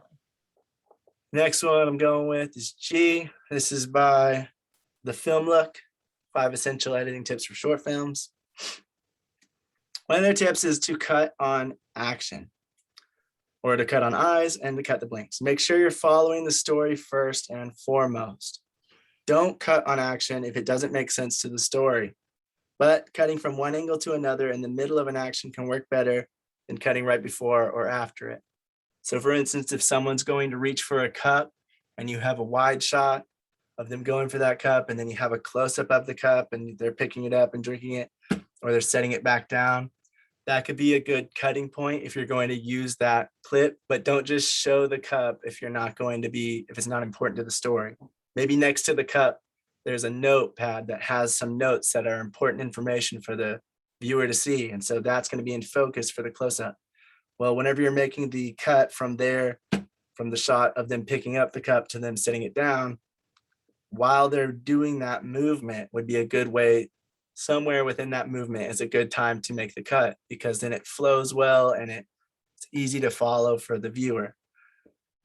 So doing it is called cutting on action, and we kind of saw this last week, or was it Monday? But we were talking about the Matrix scene where he's opening up his jacket, and it's just cutting it, showing that he's opening his jacket from 2 different angles, and it flows really well and it doesn't look jarring. Then cutting on the eyes, we already talked about this. If someone's looking in another direction, it provides another nice cutting point to see what they're looking at, especially if they're making some kind of reaction, or they're, that maybe their mouth is agape because they saw something that was surprising to them. The audience is going to want to see what they saw. And so that makes a good cutting point to cut to what they're looking at. Or it doesn't even have to be like that. It could be anything. But if they're looking at something, if they're looking at another character, if they're looking down at something, that's a good time to cut to whatever they're looking at. And it feels a lot natural and goes really well. Then there's cutting the blinks. And that's when a character blinks or there's a slight camera movement that starts happening. Timing the cut right can make the edit flow a lot better. Like I already said, cutting it before or after they blink. That can, like the theory about the blinks being an emotion and it being not an emotion, a thought. So they're thinking about something, and then when they're blinking, that's the next thought. If that's the process that you're going with, the theory, then cutting before or right after that blink is a good way to have that flow pretty well, instead of just having their eyes open the entire time and cutting back and forth. But again, that kind of depends on what you're trying to do in the scene. So, but just like knowing that is good to know. And then the edits can be longer when we first see a frame. So when you're first showing somebody in a new frame, like if you're looking up at a character and you're seeing them for the first time in that angle, you might want to spend a little longer on that frame, just so that the audience can get oriented into it and can kind of register all the information happening in that frame. And then if they're looking down at another character and they're conversing, and so you're going to be cutting back and forth, you don't have to spend as long on that character the next time you cut to them. You can cut to them and keep it there for 1.6 seconds, 1.8 seconds. And then the next time you cut to them, it can be 1 second or 1.2 seconds or something, just like little, keep getting shorter, because at that point, we already know what's in that frame and we're already aware of what we've registered. And so we're familiar with it. And the audience won't be as taken aback by a new angle, because it's already an established angle that we've already seen. So whenever you're doing new frames, new angles, things like that, you might want to spend just a little bit longer on it for the first time if you're going to be cutting back to it over and over again. And then the next cuts can be faster to it.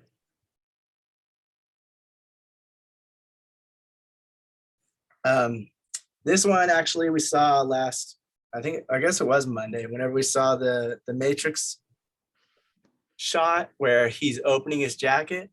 And I think Mel even pointed out that it goes back in time a few frames.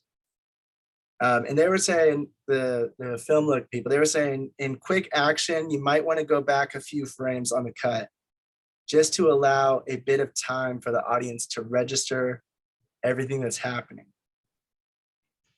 So when you're doing a quick action and you're cutting to it, sometimes keeping it exactly right and continuity wise, as in like if he's lifted his hand with the gun and you cut to the side profile of it and his gun's not in the exact same place, so that's not really following continuity, it might be better to just go back a few frames and have him doing that same movement, which is taking the gun out of his holster and then raising it up to point at somebody. If you're following that same movement, that's what the audience is going to be paying attention to more than they're going to be paying attention to where his hand was at in the last cut. And that'll help them orient themselves into the scene a little better, because if you do it, I would recommend just watching this video right here. The Film Look 5 Essential Editing Tips for Short Films, and for nothing else, just to see this they show an example of it, and it shows you that like it doesn't always work whenever you're following it completely continuity wise with the timing, because sometimes it just feels too quick and too jarring.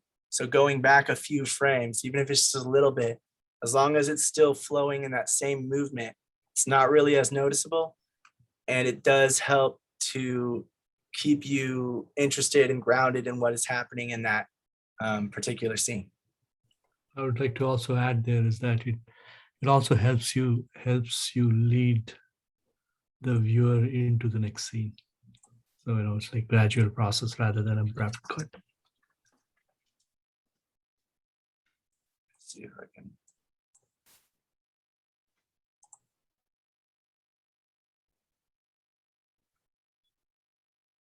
Seeing if I can find that clip, and I don't see it. Oh wait, I think this is it.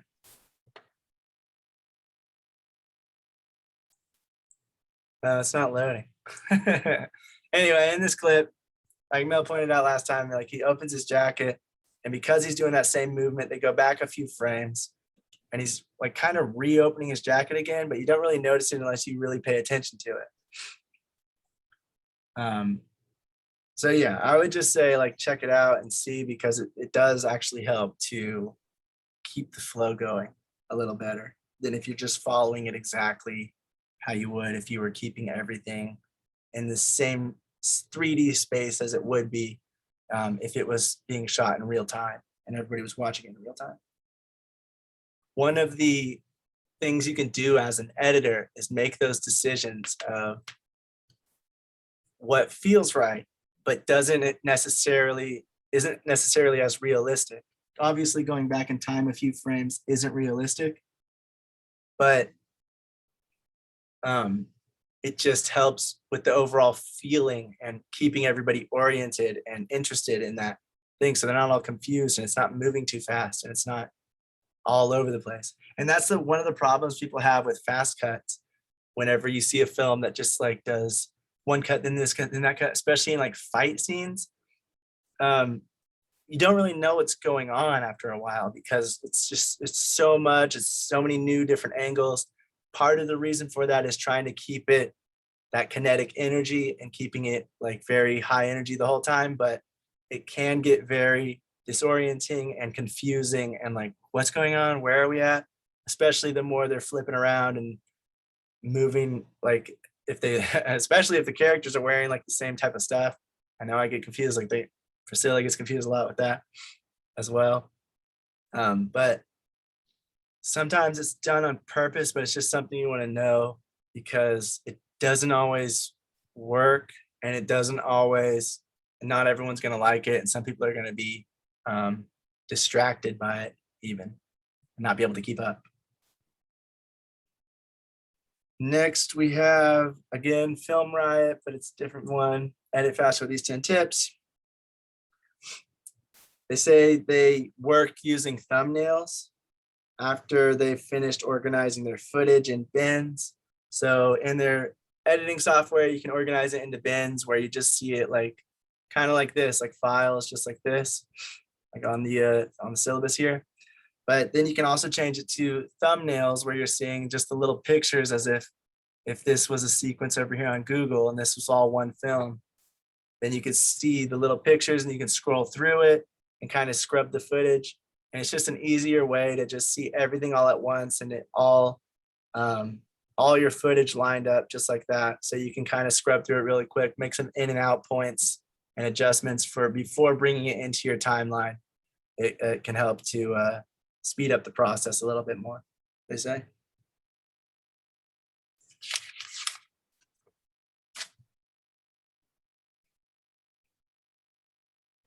There's also something called Pancake timeline editing.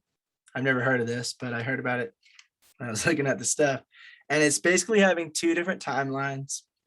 And one has like either B-roll or you have what's called selects. And that's when you're scrubbing through the footage and you're finding the footage that you might want to use, like your favorite take or the different footage that's going to work for the scene. And so an editor will scrub through and they'll look at it and they'll see what their favorite parts are or what the best take was, and they'll make a cut there and make what's called a select.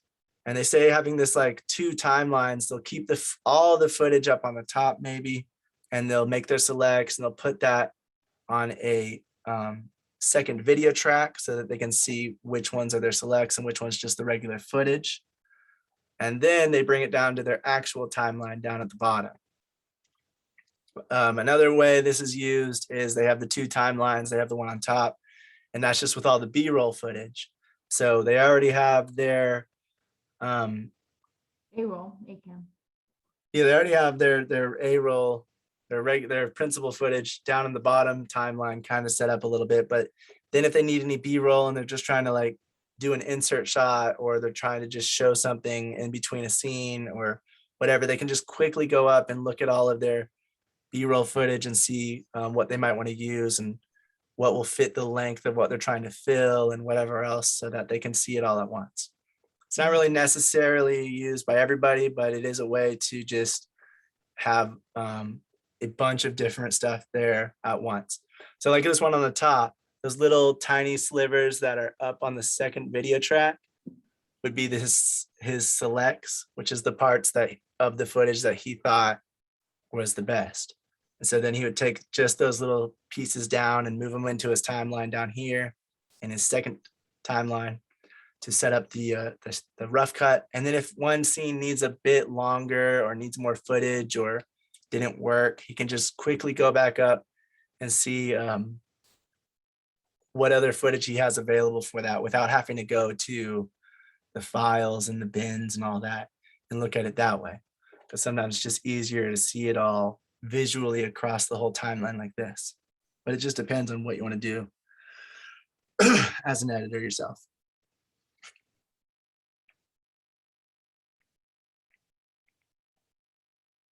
The other thing that they said is if you're working with files that are slowing down your computer and it's buffering a lot and it's taking time just to look at it, especially if you're using like 4K or 6K or 12K or whatever, it's going to slow down your computer a lot because your computer might not be able to handle it unless you have a very high powerful computer. But even then, you might not want to use up so much processing power to work in 4K. And what you do is make a proxy. And we talked about this. All you have to do on like Premiere and a lot of other ones is just right click the footage and make a proxy out of it, which is just a lower resolution version of the footage. You make the edits on that so that your computer can handle it because it's very low resolution, so it's a smaller file. And then you bring in your regular footage at the end to export it.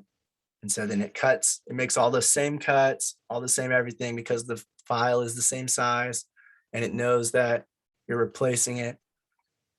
And then it makes all the same cuts, transitions, and whatever else you did to the footage.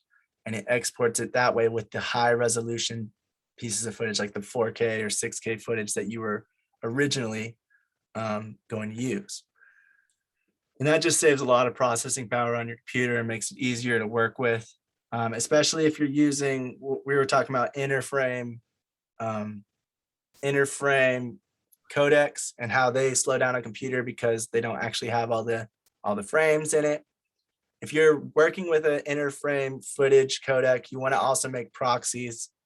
Like ProRes has their own proxy version, which is a very low resolution ProRes version, and that's intra-frame, which is better for a computer because it has each frame having all of the information it needs. So that's another reason you might want to use it.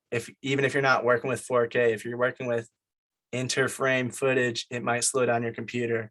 So using proxies is another way to speed it up and make it flow better. Again, it's all about speed and getting it done quickly without having to wait for it to buffer. Even if it only takes 3 seconds or 2 seconds, if it's doing that 35 times every single hour, it starts adding up. Yeah, like there's a difference between like being reasonable and waiting and like understanding when you're like, okay, this isn't working, we need an upgrade here, we need to fix this, because take your time, but like also like don't waste your time. Like 15 hours to edit one video would be just because it's loading, you know what I mean? Like Yeah. still loading. Ah! And do you have to do this before you start editing, or can you do it at any time? You can do it at any time, I believe, as long as it's in your, I think you can do it before or while it's in your timeline. You can just right click on it, either up in the bins or up in the timeline, and just say you want to make a proxy with it. I'm not sure the exact process, but I do know that he was just showing, all he did was right click on it, tell him what kind of proxy he wanted to make, and then Adobe Premiere just brought it in and replaced it at that moment. So I think the proxy comes in when you're actually importing the files. So basically, that's what I think is it makes a pointer to your original files and puts the frames which is less dense than maybe let's say 6K. You'll probably put it on the timeline as a 2K. And then when you export it, it takes that references and exports the go back 12K, 6K out to the codec that you're using to basically output the thing. Okay, go. I just took a photo, that's all. Good. Yeah, lots of times when you guys put up like things, I'll take photos of it, and I actually have a binder where I print off like, because even though I'm memorizing the stuff, if I forget, then I just pull out my binder with all of the terms and things. So I'll add this to my. Yeah, gotcha. So this actually came, oh, Mel, did that answer your question or no? I think so, yeah. I just want to make sure that I just wanted to know if you could, if you could do it after you'd already edited half of your thing. Yeah, because I'm pretty sure it's just like replacing whatever you've done. Like, like how in a Premiere project or in like any other nonlinear editor, it's just, it's not actually saving the source files. It's just saving the in and out points and the cuts and all of that. So whenever you just replace the footage and say, hey, I want to use this instead, as long as it's the same size, it should be, and as long as it's the same size, same duration, it should be able to just replace it anyway. So whenever you make a proxy specifically for that, it just replaces it at that moment. At least that's as far as I can understand it from what I've seen anyway. Cool. The proxy does two things, right? One is it saves your, let's say if you have a laptop or if you have a computer where you're actually doing the editing, and then you have an off-source, offline, or maybe external drive where you're actually storing all the footage. So when you are importing those footage, it basically looks at the external drive and it says, okay, if you import the whole footage, then it's going to basically not download, but copy the files into your main computer where you're doing the editing. But if you say it's a proxy, then it's going to leave the actual files in the external drive and copy the proxy references onto your editing software. And it makes it a lot faster. The whole point of doing proxy is that it's quick to do edits with. And also it saves, it doesn't clutter up your hard drive on your local laptop. So your system is faster that way also. Because, when Mac kind of starts running out of space as you keep editing, it creates a lot of intermediate files. And, in the process, it just slows you down. So as you keep going, like if you're doing a feature-length movie, it's going to create a equivalent file, which is, length of the feature film, right? And as you keep doing edits, it's basically doing incremental on it and saves the versions of it. So it can add up eventually. So the best practice would be, just do a proxy right at the beginning, and then you can go forward. Yeah. Right. Yeah. All right, and then the next thing, I actually, I was reading this book. I'm still in the middle of it, but one thing I found that I thought was really good advice. This is from Walter Murch. It's called "In the Blink of an Eye," and the blinking thing actually came from this book as well. I haven't gotten to that part in the book itself, but I had heard it from other people talking about this book, where it's talking about the emotion, and if they're blinking, then that means they're done with that thought process. That theory came from this. But this other thing he says is the best cuts are the ones that are true to the emotion of the film, advance the story, is rhythmically interesting, acknowledges what he calls eye trace, or it's the concern with the movement of audience's focus of interest. So where's the audience looking in that frame at that moment? It follows the 180-degree rule, or the 2D plane, and it respects the 3-dimensional continuity and spacing.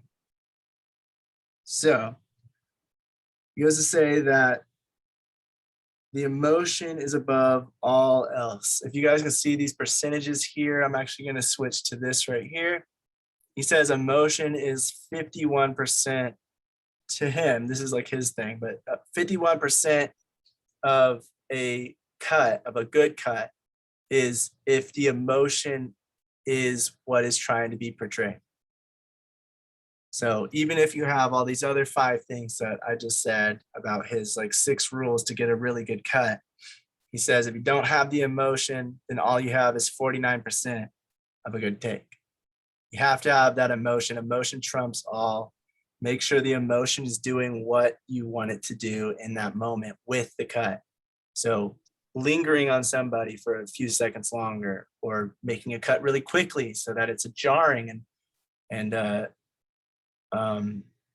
we're not sure what happened, we're confused, or cutting away really quickly to something that's scary to get that scare, that jump scare. The emotion needs to come across more than anything else. Then he says it needs to follow the story after that, advance the story. So, and the way that somebody explained it was that you have the overall arcing story in the whole film. So not exactly plot. Plot is like filling in all the details within that story. The story is like the main backbone of what's happening and why and what that character's journey is, if it's a character story. And so does that scene make sense to the story? And the person gave an example of if you had a movie about a boy that grows up, and it's a coming of age story, and he's growing up and he goes to school and he gets a girlfriend and they break up and he gets heartbroken, but he meets another girl, falls in love. But then there's robot dogs that come down from space and they start attacking, but he marries that girl and they live happily ever after. And he's like, the dogs and the coming down from space might have been a cool idea to whoever was writing the script, but it doesn't fit with the rest of the story. So that's why a lot of these scenes that directors want in, and why I think it's a good idea to have an editor, a separate editor from the director, is because they have a different take on it. They see it with fresh eyes and they have their own ideas of how that story might go. So these things that the director thought needed to be in there, the editor can see maybe they don't. And so that makes the story advance better. Then rhythm. After story, does it follow a good rhythm? Or, you know, is it flowing well, in other words? And he said basically those three things are really intertwined to the point where you're not really going to find one that has advanced, like it follows the emotion that doesn't follow the story and the rhythm. You might, but it's more rare compared to these other three things, which is like the eye trace, where the audience is looking at the moment of the cut, the 2D plane of the screen, or the 180-degree rule, and then the 3D space and like seeing the surroundings and seeing that the people are still oriented in the same areas that they were. So like continuity stuff. Says those things are more technical and they're not as important. If you can find a cut, try to get all 6 of these things. You know, if you find all 6 of these things, then you have a really great cut, a really great take. But if you can't, then focus on emotion first, story, rhythm, and then the rest in that order, you know, and go backwards. Like if you can find one that has all 5, but it doesn't have the 3D spatial awareness, then just kick that one out first before kicking out the others. Try to find a take with all 6, but start from the back and go forward if you have to take a cut that has some of these missing. But just don't do one without the emotion, because that is the main thing you're doing when you're telling. When the main reason you're cutting or you're not cutting is to show that emotion or show that character thinking, having those scenes to have the audience think and feel and connect with that character or with that moment so they can reflect on it and get involved with that story. If you don't have the emotion in it, people aren't going to be invested as much, and it's not going to be as good of a cut. So I thought that was really good information. I wanted to add that. By the way, he's the editor for Godfather and English Patient, you know, some of the popular movies. Mhm. And Apocalypse Now, I think he spent a lot of time with Martin Scorsese. Was he with Apocalypse Now? I heard that movie was like 280 hours of footage. Yeah, and it took about 4 or 5 years to edit, I think. Yeah. My gosh, the poor editor. And there was multiple editors on that too. I just thought that was Yeah. crazy. It's amazing. I heard, I was reading up on him, and I heard he has you know, up in San Francisco there is a valley kind of thing which overlooks the ocean. So he has his editing. That's where he edits from. That's where he lives. So it's amazing. Wow. I mean, he's in his own world. You know? Yeah. All right. And so the next thing is from this guy edits. Where is it? The 7 Laws of Film Editing is what the video is called. This guy edits L in the syllabus under this topic. He says, watch every frame of raw footage at least twice, then begin editing. That's what he says he does, so that he can see it, see how it is, see what he has to work with before he finds a good take, takes it out, and then has to cut around that and starts cutting himself into a corner because he's not knowing where to go from there if it doesn't have enough footage or if it's not working the way he thought, which can be one of those problems where you're like spending too much time on it. So he said, you know, even though it takes a long time, especially depending on the amount of footage you have, because if you're working on a feature film, for instance, like a big budget feature film, they might have a shooting ratio of like 20:1, which is like 20 minutes shot, only 1 minute ends up being used. And so if you have like 120 minutes, that's 2 hours. So that'd be like 40 hours of footage to look at. But he says it's worth it in the end because then you know what you have and you know what you can start working with. On lower budgets, you won't have as much footage. So, you know, there's also that, which is good. But you want to watch it at least twice. Once at normal and always at normal speed. Don't speed it up because then you're not going to get the same feeling of it. You're not going to get that same emotion that comes across. anything like that isn't going to work as well if you're putting it at 1.5 or 2 times speed, because then the whole thing is rushed and it's not the same. So watch it at normal speed the first time just to see everything you have to work with. And the second time he takes notes so that he can kind of see where he might want to make some edits or cuts, or what he might want to include, things like that. So the first time he just views it to see what is there, what's been shot. And the second time he goes through, he makes like little notes and markers of like, maybe I could do this here, and ooh, this looks good for that scene. I might be able to add this part here, or have an idea for cross-cutting between 2 different scenes, even though it wasn't in the script. It just seems like a good idea right here for the emotion that the director said he wanted. Because he said if you just use what's called circle takes, which is when the ones that the director liked, that the script supervisor marks in circles on their continuity log, he says that it really starts to hinder you in like your creative ability to do what you want. And also just because if the circle take maybe only has a minute of footage, and it really needs like a minute 30 or a minute 50 to make that scene really work, then if you just start with that 1 minute, you're going to be cutting it, and then it's going to just keep getting shorter, and you're not going to make it work no matter what you do, no matter how good that take is.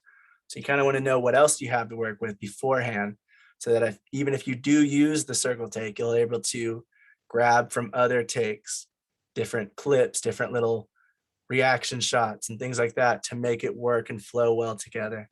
So you see what you can work with. So that was one of the things he had. He said, make sure you nurture your relationship with the director and be positive. You may be with the director for months to a year or more working on the edit, especially depending on how involved the director wants to be.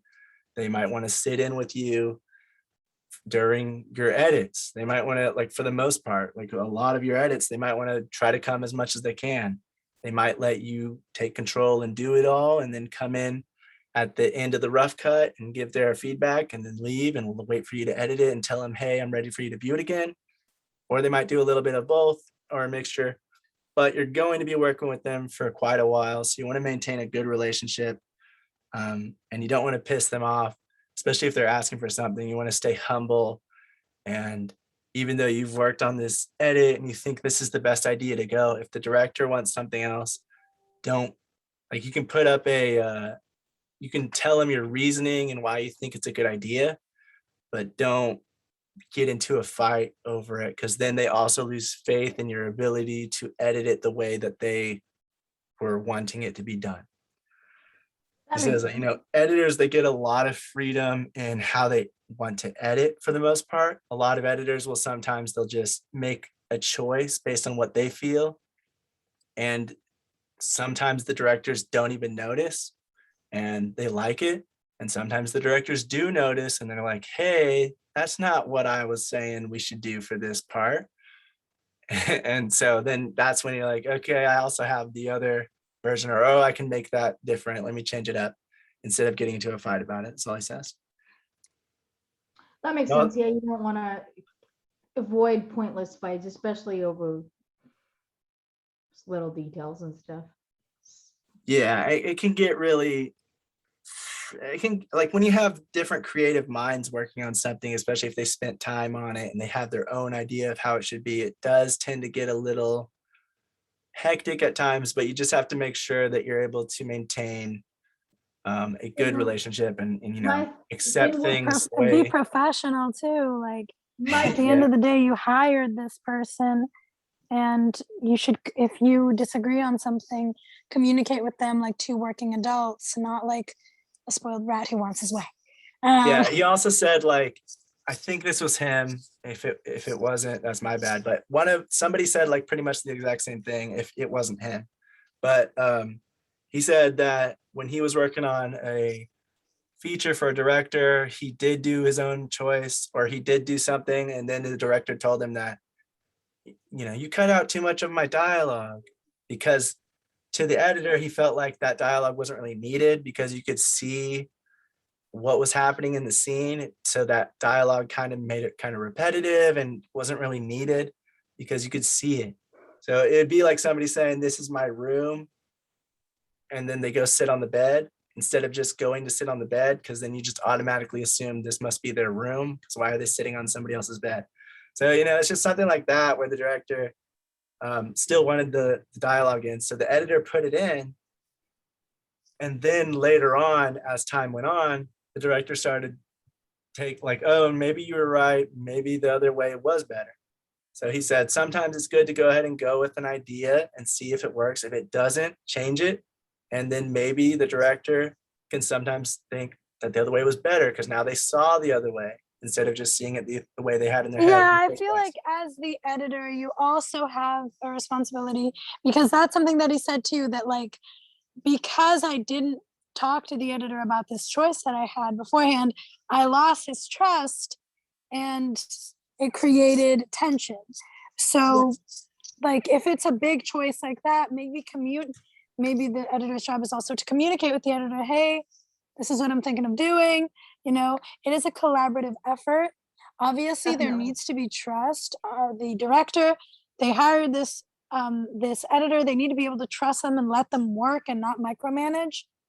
But also the editor, it is good to every now and then check in and explain to the director what you're doing, ask what he thinks about this choice, make him feel heard, I suppose, because it is also his project. It's a collaborative effort.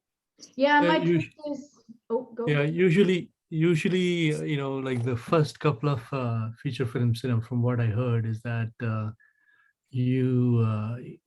director doesn't know your style of editing and, your storytelling. So editing is basically another stage of storytelling, right? And so director doesn't know your style. So once he gets very comfortable, like for instance, I think I take that back, it was Walter Murch and Coppola. I think they were they did a lot of movies together. It wasn't Martin Scorsese. So he had like complete trust on him. Pretty much he cut the whole movie and then he would bring it to him. And what Coppola would do is like look through the flow and emotions in the scenes, which is director is very familiar with. And so he had like complete freedom to do whatever he wanted to do. Of course, I think that the trust factor is built up there, right, over the years. And Yeah.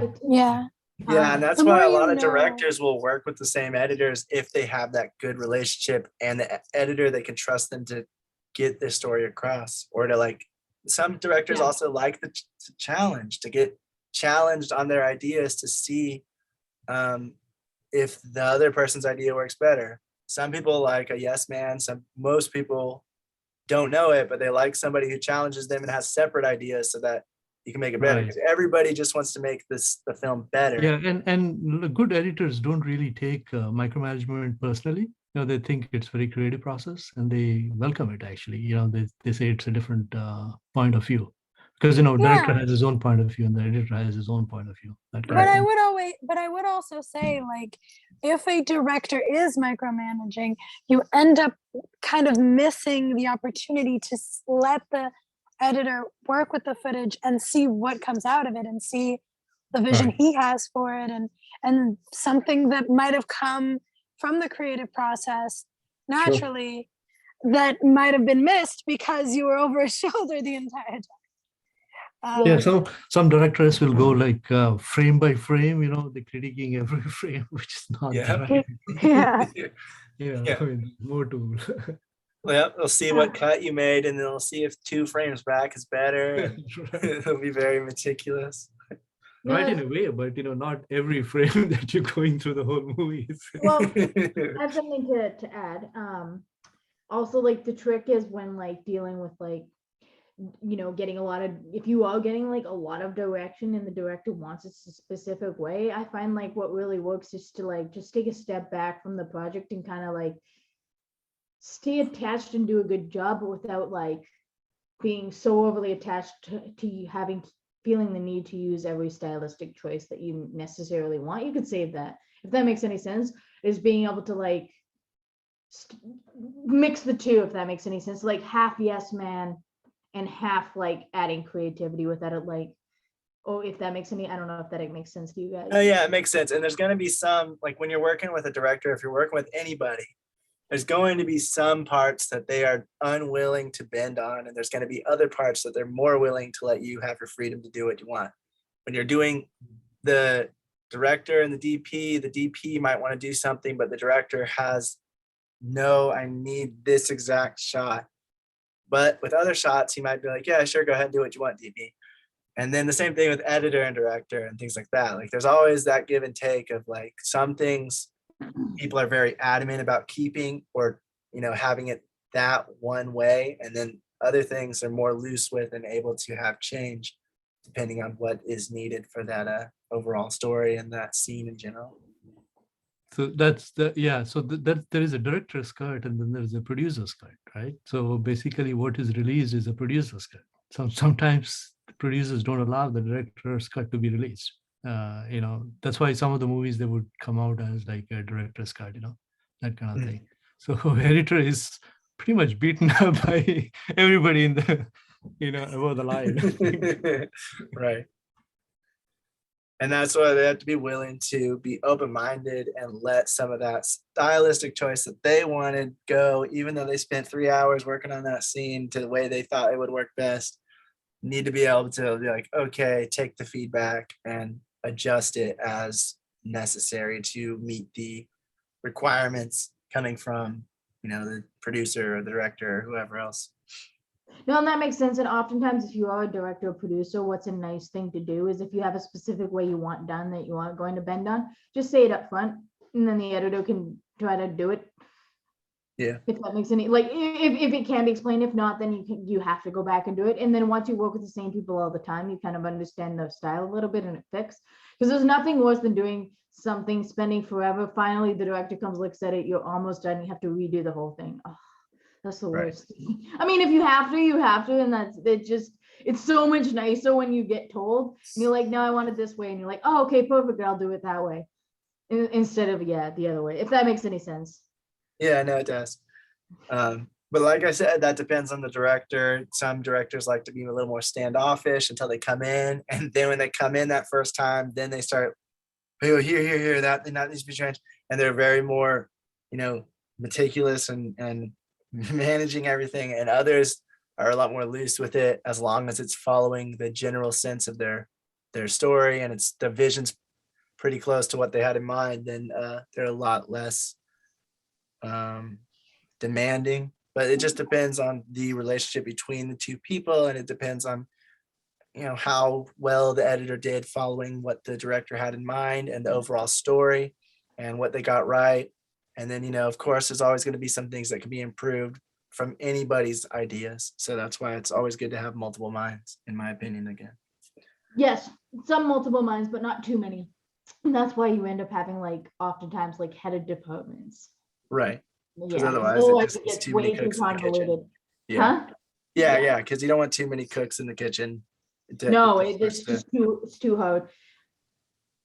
All right. So another thing that he said, this guy edits, which is the name of his YouTube channel, is factor in time for crashes, errors, the rendering time, and any unexpected problems that might come up, because those things do tend to happen so occasionally. And you just want to make sure that if you're supposed to have that project ready for the viewing the next day, you have enough time for the rendering to take place. You have enough time for just in case there's any crashes. So maybe you're finished 2 days in advance, even though it's not needed until 2 days later. You just want to be sure that maybe in case anything goes wrong, if the whole thing crashes and your computer you have to bring your computer in to get it fixed before you can start working again. You just want to make sure you have a little bit of time if any of those problems happen. Now, if it's anything super drastic, then of course you're going to have to, probably delay it or contact whoever you're supposed to show it to and let them know what happened. But you want to be able to have, if there's just a regular error or it starts rendering and then all of a sudden it stops in the middle, which really sucks. But those things happen. And so you just want to add in a little extra time for whatever that due date is, that you have it ready by then, no matter what. And so he just says, keep that in mind. Yeah, that makes sense. He says, try things out that may not work. You might be surprised at what may work, and you might want to change the edit based on it. Have an overall perspective as well as a scene by scene and moment by moment perspective. So he was saying, don't go frame by frame looking through everything. Do that sometimes, but also keep in mind how it flows with the entire scene, and also keep in mind how it flows with the entire project, whether it's a short film, a feature film, whatever it is.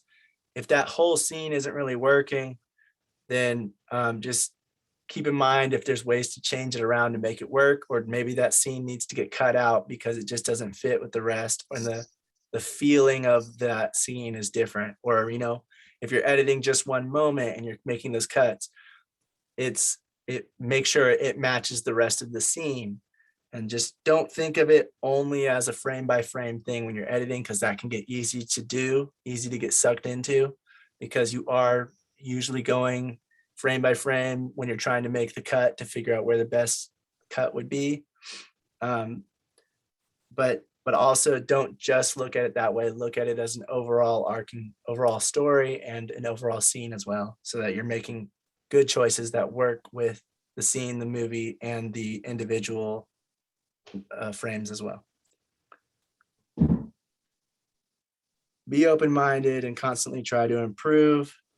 That was his last thing he said on that video. Yeah, and I find like too, like a director is like, if you're working for something specific and the director or like the producer has a specific like overall vision or like tone that they're going for, it's usually best to just like let that be known instead of telling somebody, hey, we want to hear your creative. I mean, I guess like sometimes it's nice to hear people's creative thoughts off the top as well, but I find that, you know, that works best. I've noticed if people are kind of like a little bit more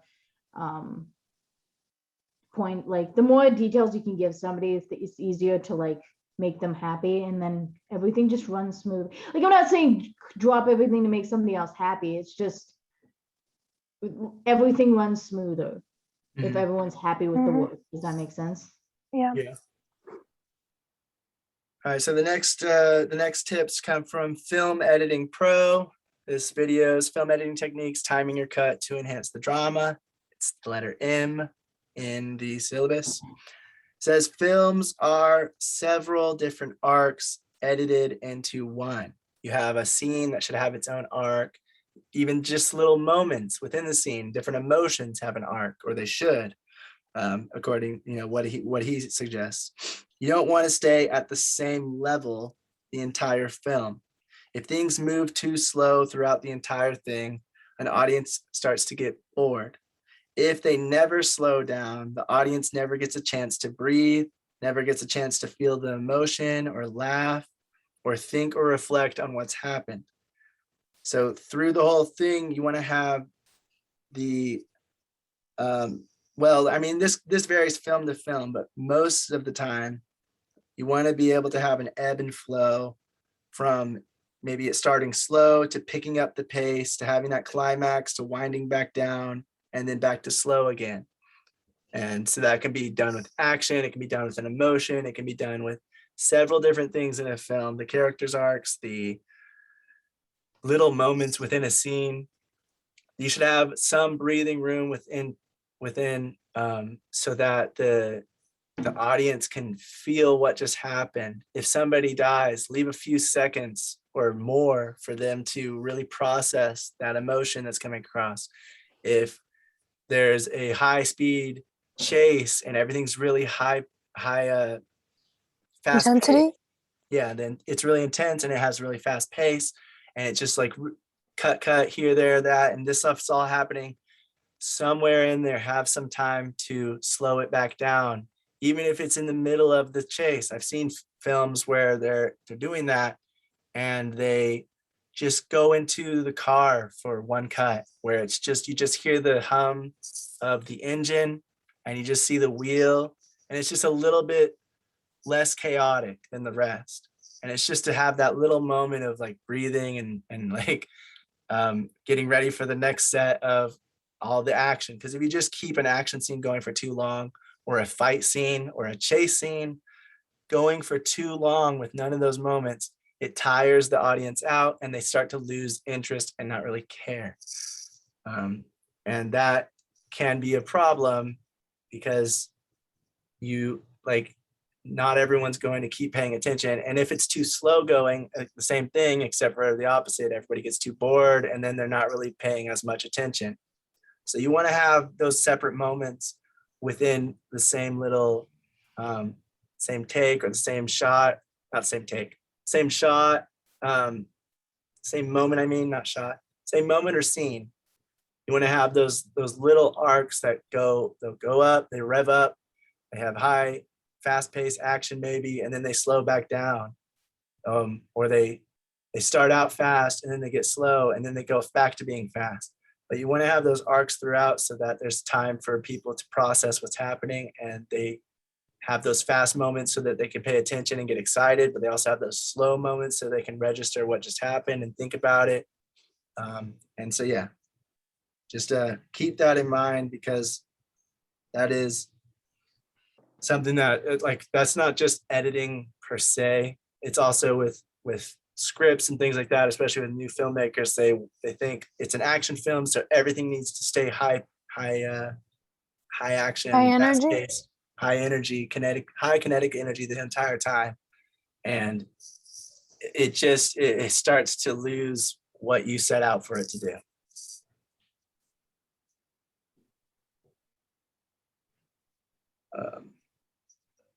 All right.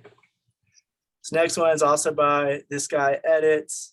It's my favorite film editing techniques compilation video. Letter T in the. Before that, I just wanted to say that I forgot to mention one of the videos. One of the suggestions that the person said is that he had like systems that auto corrected certain things. Whether I think it was like Sound Adjust auto corrected some sound things. I think there was one for video as well, but he was mainly talking about sound, and they were like little shortcuts or whatever.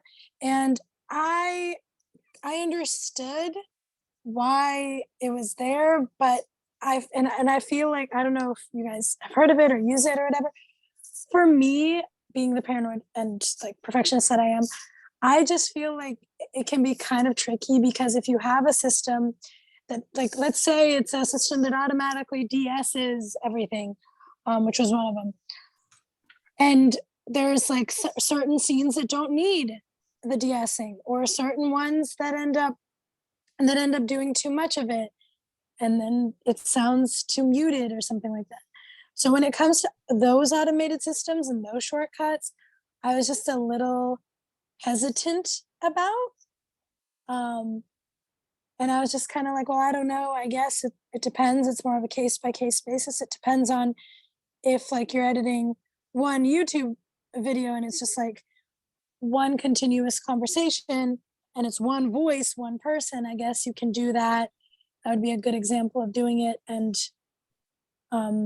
it would stay continuous. But if you're doing it with multiple people, multiple voices, multiple scenes, I feel like it can get a little sloppy. Just my opinion in that sense. Yeah, I think like shortcuts are good, but if it's taking away from the quality of the product, or if you're making like small, tiny mistakes here and there, then no, don't use that shortcut. So something with sound, if you're the one editing the sound and you're doing like pre-mixes where you're just putting it over an entire track and, I don't know, adjusting, like she said, de-essing it, it might not work for every single clip. So just be aware that if you're using shortcuts like that, also just check and make sure it works with every single one, every single clip. Just watch it all the way through with that, because yeah, it like there might be a take where it'll sound more like a TH because there wasn't that much of a hard S in there as there were in the other takes and the other footage. So I agree. Yeah, I just wanted to point that out because that was one of the tools that was mentioned, and I just had some opinions on it. And I was like, Yeah. well, there I can see where it could be helpful. Like I said, in the case of maybe one video, one person, but I feel like you could end up relying on it too much and end up with your work a little sloppy as a result. Yeah. So this is back to this guy edits. He says, don't just edit frame by frame.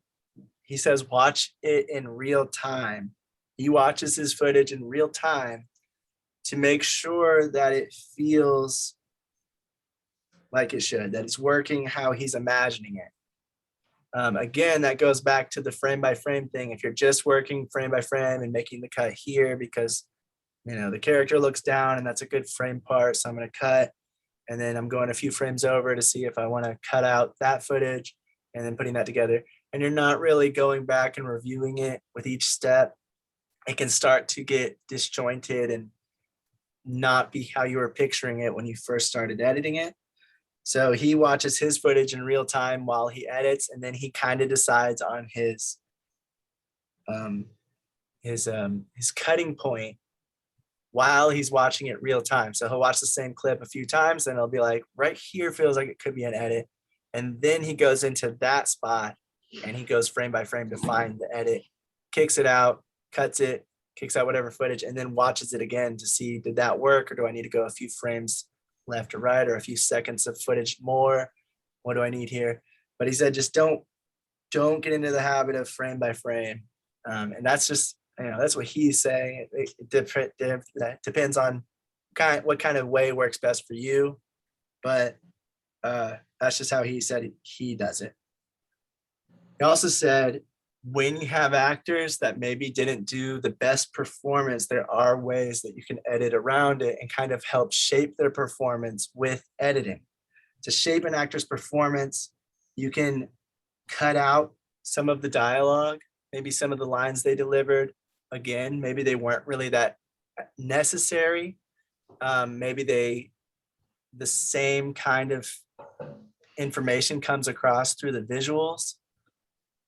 He showed an example of I think it was a mom that brought her kid that just got out of jail into the room, and she showed him that it was all messy, and she was like, yeah, the maid hasn't been around.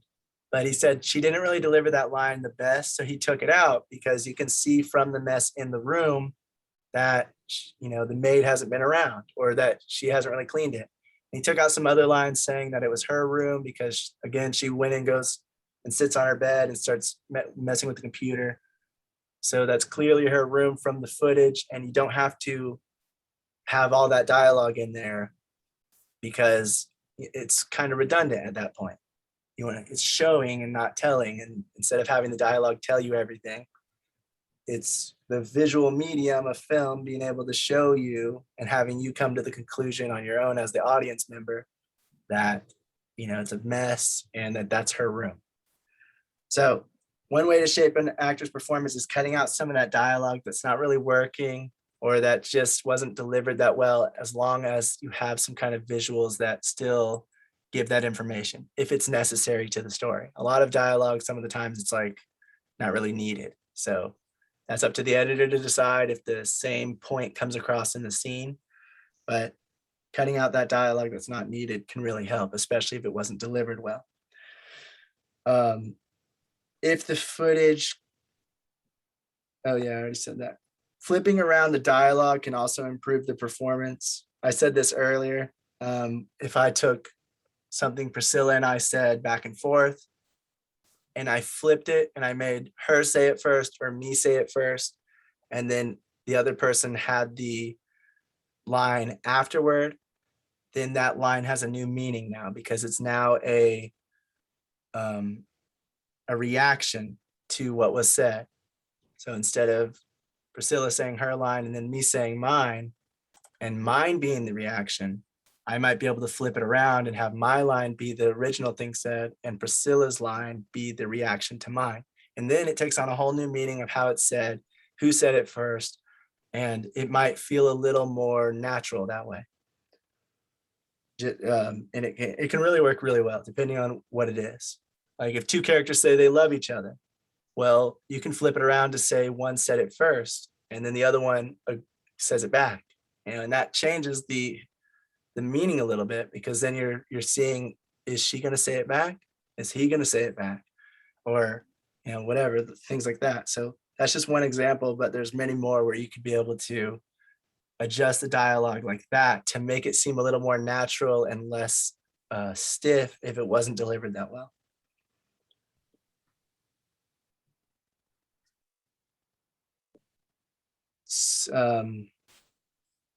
Oh, he also said sometimes reaction shots work better than dialogue. So again, if the lines aren't being delivered that well, sometimes you can just show a reaction of one character or the other, and it'll show the same thing. Instead of him saying, "Wow, mom, this is a huge mess," you can just show his face being kind of like looking around the room with a kind of surprised face reaction, if they have footage for that, of course. But and then show the footage of the room, and you get that same emotion. You kind of, as an audience member, you kind of just like figure it out. You think about it and make that conclusion on your own. So it doesn't really need to be said. So if it's not delivered well, that's another thing you can do. He says, come to the, one of his tips is to come to the scene late and then leave the scene early.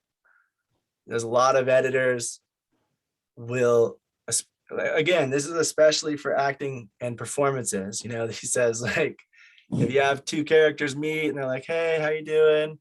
It's been a while."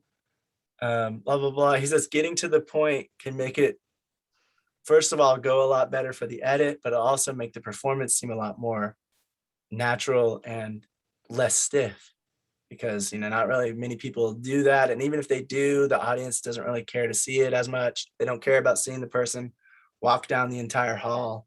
So cutting out most of that hallway walk is probably going to improve the film, unless it's supposed to feel slow and there's something going on. But, you know, it just depends on what you're trying to do. But for the most part, you don't have to keep every single movement in the take. You can cut a lot of stuff out, and audience can, oh, he walked across the hall. I see him at the end of the hall. He was walking towards the end of the hall. So they don't have to see every single step. Yeah, unless like you're doing it for like tonal reasons or something, like creepy guy slowly walking down the hall. You know what I mean? But Right. If it's building suspense, then that's something you might want to like leave in to help build the suspense. But yeah, that's completely different than versus like having a bunch of students and like you don't need to show them what, like that's excessively long. right. The show story, yeah, that makes sense. Another thing that can help a performance if the actor didn't deliver it too well is showing the other character while playing the person's dialogue off screen. So, you know, like the L cut, instead of staying on the person who wasn't doing the best at delivering that line, you cut to the other person while they say it. And then it's not as bad of a performance feeling, because all you're doing is hearing it, you're not seeing it. And you can see when somebody feels stiff and awkward sometimes. So you want to, like, if you can, cut away from that, and that'll help improve that actor's performance, just because you won't register their stiffness as much as you would if you saw it while you heard it. So that's another way you can like kind of edit around that. And then he just says, try to cut out or cut around weakness.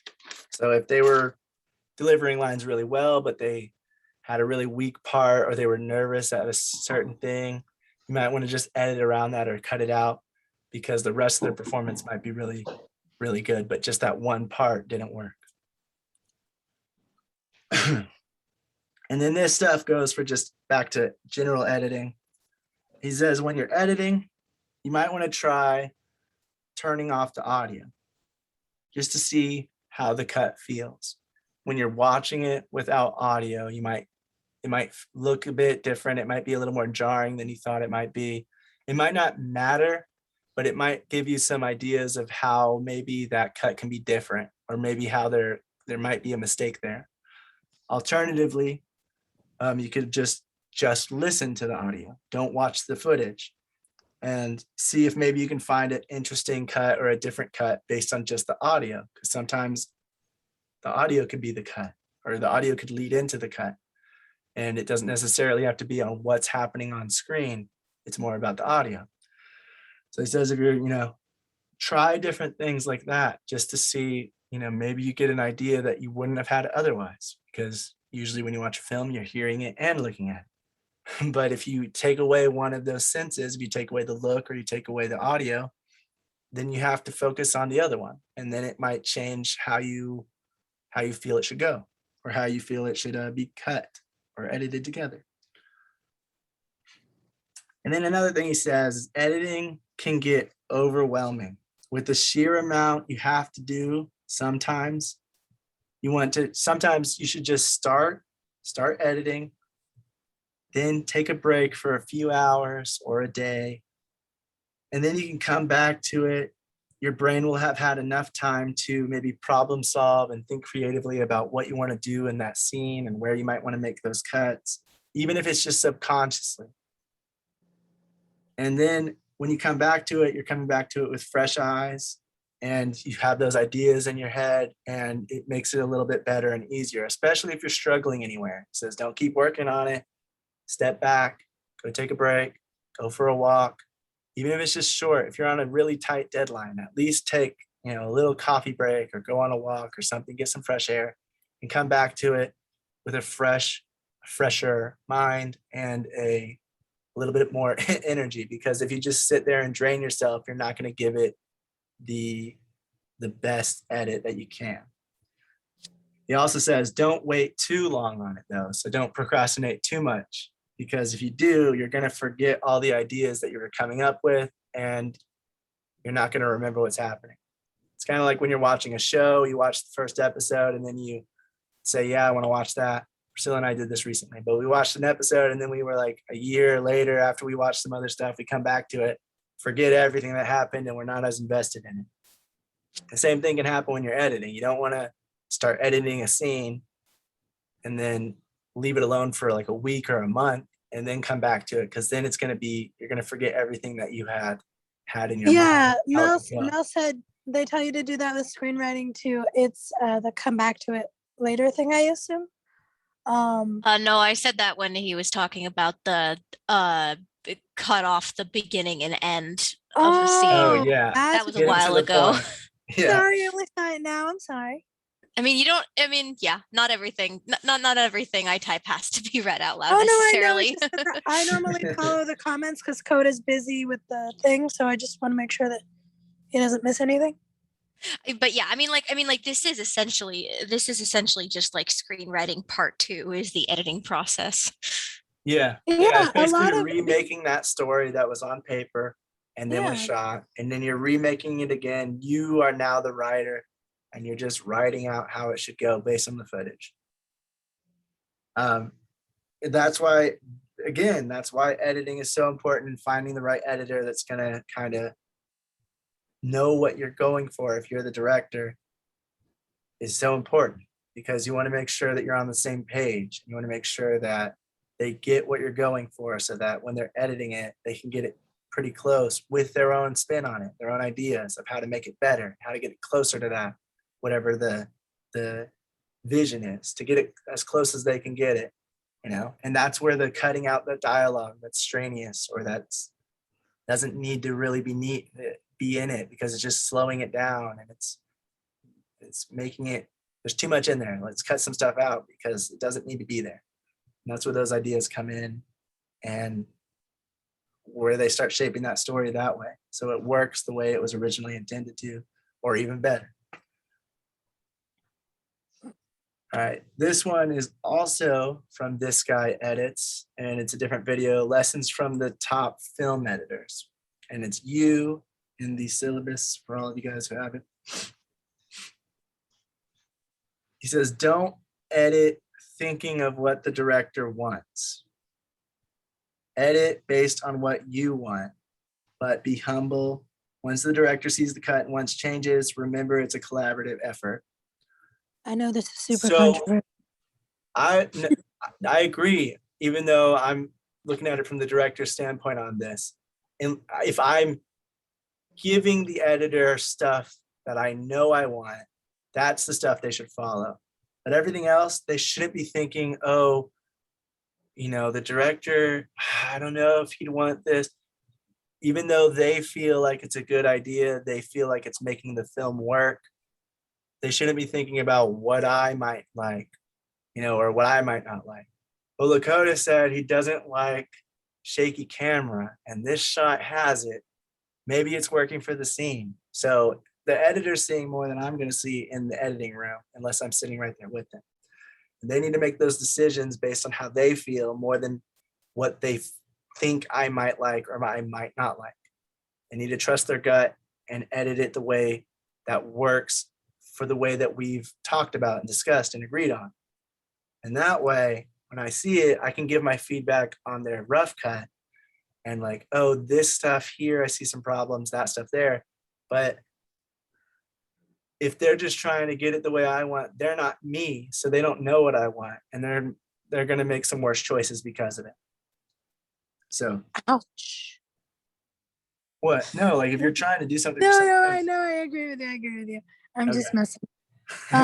No, but yeah, because it also, like, you're the editor. This is your area of expertise, and you have to be confident in yourself and your ability to be able to do it, and it is scary. It is hard because at the end of the day, yes, you should take the director into consideration, as in like what maybe the shot, like you're seeing all of it, obviously, so you kind of have an idea of what the story is.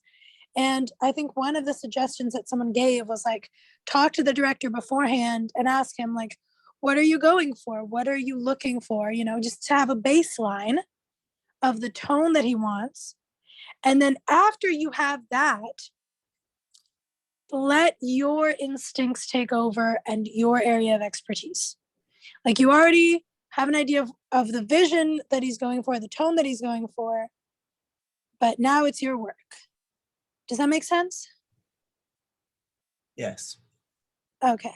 And I'm then trying once to, he comes back into the thing and he's like guiding you or giving feedback, then you want to start making those adjustments or standing your ground and discussing why you think the other thing might work better.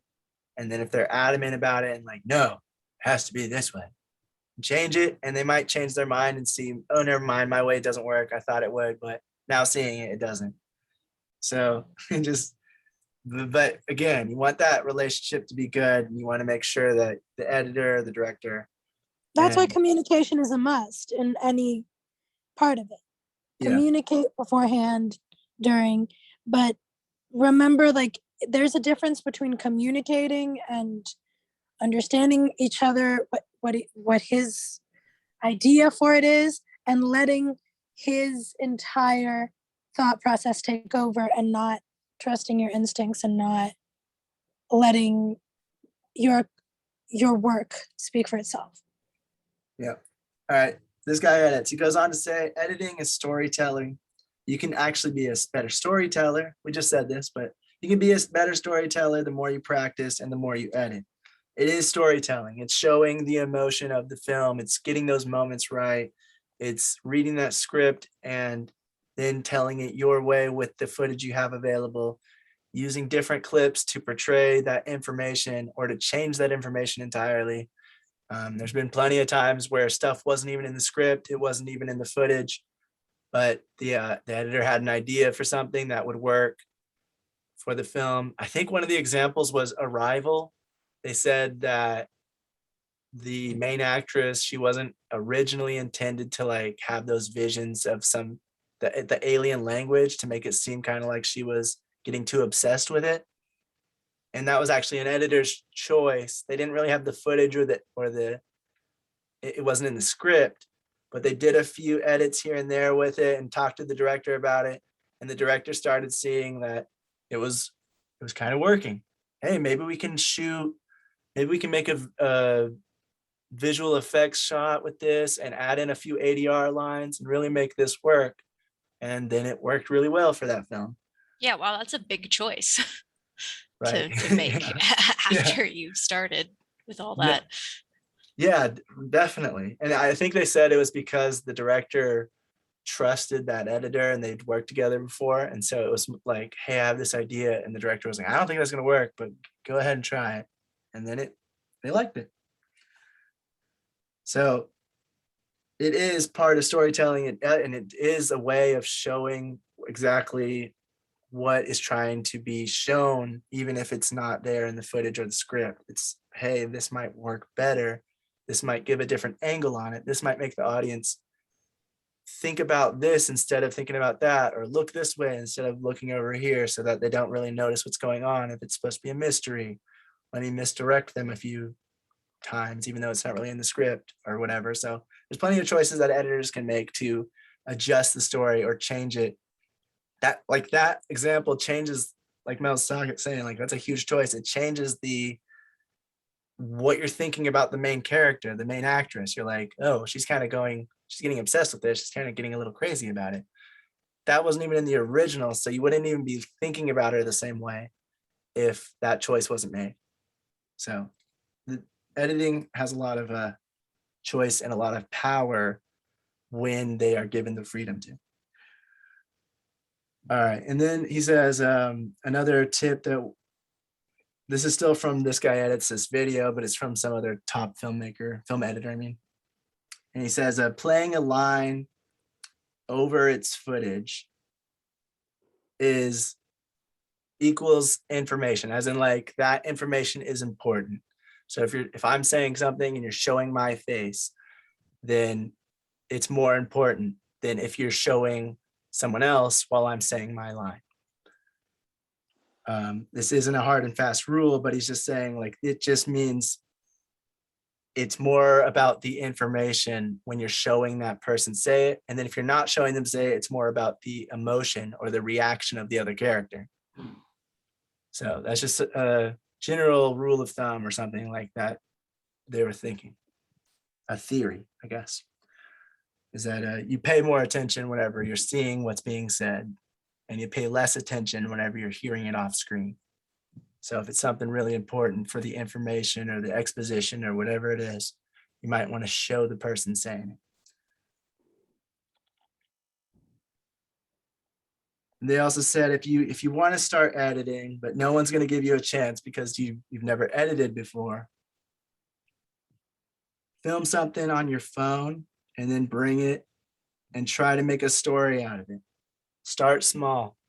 It's not going to look the way you want. It's not going to be the way you want, but it will start helping you to start making those creative choices as an editor, and start So figuring out. basically, oh, sorry, go ahead. It'll make you start figuring out how to put those things together to tell a story. So they didn't really say make a story on your phone. They just said shoot some stuff and then go back and try to make a story out of it. And that can be a really hard challenge, but it really starts to get you to start seeing the creative choices you can make as an editor and start to get used to these things. So that's something you can do if you want to start editing and no one's going to just let you edit their project. Yeah, basically the purpose of this that they were saying is, like, film anything and practice editing on it. Practice just working on the shots, creating a narrative story. The more you practice, the better you're going to get, the better your instincts are going to get. The more you'll learn, the more you'll pick up on things that you might not have noticed. It's just a way to exercise your editing ability. You're giving yourself something to work on, basically. Yeah. And last tip that I had, we already said this one. Remember, the first edit is just a rough cut. It's not meant to be perfect. I know a lot of people, myself included, I'll struggle with, like, it's kind of like the rough draft of a script. You just want to try to get it on paper. You want to try to write it all out, get it out there on paper. That way you can go back and tweak it and refine it and do your second draft, third draft until you get your final draft and you have it great. Same thing in editing. You want to do the first thing, it's a rough cut. It's not meant to be exactly right. You don't have to spend so much time on every little thing trying to get it perfect, because it's not going to be. and also you're going to have the director come in anyway and point out some things you need to change. So I actually heard some editors, not this week, but a few weeks ago, they're saying that they leave a mistake in on purpose because they want to have that, like a certain change, a certain idea they had that they want to keep. They'll make a bad choice on purpose so that when the director comes in, they point out that bad choice and then they just kind of like the rest of it. That way that editor's choice that they made wouldn't get pointed out. Because if they did everything right, but they changed something or made a different choice. Everything else looks better in comparison, basically, is what he's saying. Yeah, exactly. Everything else, Yeah. like they don't think it's as bad as that one thing that was really bad. And then they feel like they're doing something because they're pointing out something that's bad to help fix it and help improve. Yeah, because sometimes the director will come in wanting to critique something, and if he's not able to, he'll look for something to critique. So they're like, they're gonna want to nitpick your work in a way. It's like their instinct, and so they're gonna be actively looking for something. And so if you give them that one thing that you can, right, I'll work on that, they won't be nitpicking the rest of it pretty much because they already found that one thing. Yeah, they're happy they improved it.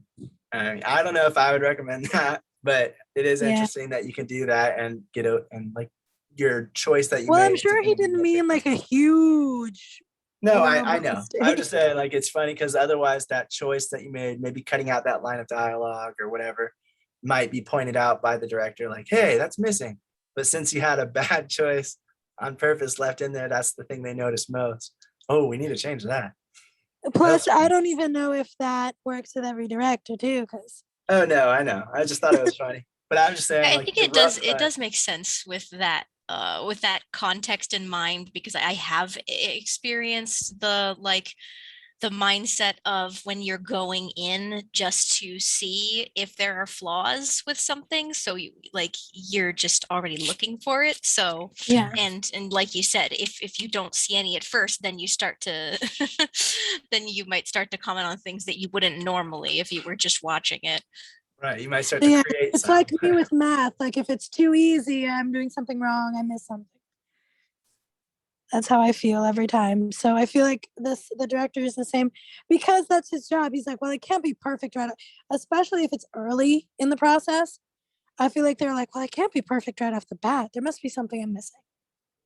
Yeah, because they want to improve it. And so, they're looking like you guys are saying, they're looking for something to improve on. Especially if it's a rough cut. So it shouldn't be perfect. Exactly. They're like, wait a minute, I'm missing something. Yeah, so a rough cut, I would say just get it on there so it's on the timeline, kind of like if you were writing a script, so it's on paper. Get it on there so it's all in order of how it most likely will be in the general sense. Maybe some things will need to be moved around, but for the most part, the scenes are in order. The cuts might not be exactly where they should be, and the scenes, the way they flow, they might not be exactly right, but it's a general sense of how that movie is going to work, or how that short film is going to work. So yeah, that's the tips, advice, and techniques. There was a bunch more. Those are the ones I picked. It's still a lot, I know, but if you guys want to watch we don't more, have that much more in the time. syllabus, there's no time to go over every single one. Yeah, we try. Do you have any questions, comments, or anything to add, or any other tips that they'd like to add that they feel like? Not at the moment. I mean, it's all kind of going into the brain, and it makes the more we delve into it and get into the specifics, the more it starts to and then you apply it, the more it starts to stick even more. Right. But it all starts to stick together, and it's very useful and appreciated. Cool. Appreciated.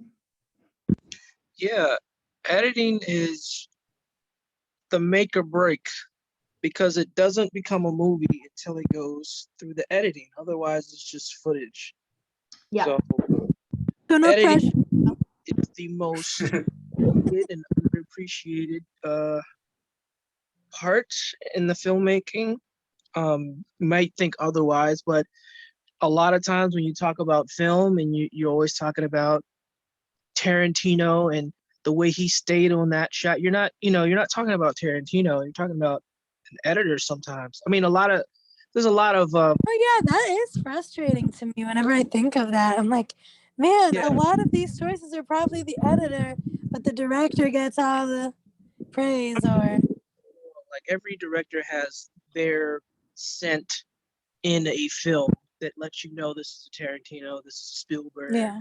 Right. But a lot of the films that you see that aren't like big time directors that you like directors you've never even heard of before, that's a lot of that is editor's choice. And I've experienced as somebody who, you guys know my story. I started off editing. So as somebody who moved on and did other things, I've given my footage to people, and I've told you this story before too. I gave my stuff to a guy who didn't look through all the footage, and he came back at me and said, "Oh, these shots are bad." But then I was like, "You didn't even go through all the shots. How can you say, like, I have this shot here? Like, you're saying all I gave you was 2 close-ups, but I gave you like a wide, a mid, and the 7. You just didn't go through them, And then I've also given footage to other editors that where I've seen their final cut, and I was like, man, I would have never even thought. That's what I love about it the most, is seeing other people's work and other people's ideas and their approaches and what they would have done with it. But for me, like, I just like to edit my stuff because like I always have an envisionment of what I want, and I'm not saying that no other editor can't give me that, but I know for me, like, if you guys can see my timeline when I edit, sometimes my timeline is very complicated, but a lot of times it's not. But I do things that a lot of other editors really won't do. Like That is, however, a big flaw that people say when it comes to, or not a flaw, but well, it can be a flaw, but it's also a hurdle to overcome when it comes to indie filmmakers, is that they're so used to doing everything themselves that for them to relinquish to someone else is very difficult. That they have not found somebody that's capable of working with them or editing with them. And I've seen a lot of good editors. I've worked with a lot of good editors. There's one girl I work with, her name is Erica, and she's really good. But there are times where I see her work because we work together. I work for this group. They have their own little production company, and I do their sound work for them. And like, her editing is awesome, but there are times where I was like, man, she didn't. I don't know necessarily her how she goes about it, but yeah, it's see it. And I'm like, yo, I know that take had good sound. Like, she'll use a take for me. Like, what I do is like, I'll get a take, and the sound might not be the best. So what I like to do is I'll go through all the takes and say, well, the sound was good here. I might be able to swap the audio and lip sync it up. It's not the most ideal, but a lot of times you'd be surprised on how many times you could swap sound. Like, so like, I'll do that. I'll be like, well, maybe this wide shot doesn't have, the best audio because the boom is far back, but I can replace it with some of the audio from the close-ups. You know what I'm saying? And that's just me. Not everybody goes through that process. A lot of editors will just say, fuck it, and just, let you know what I'm saying? But yeah. me, What?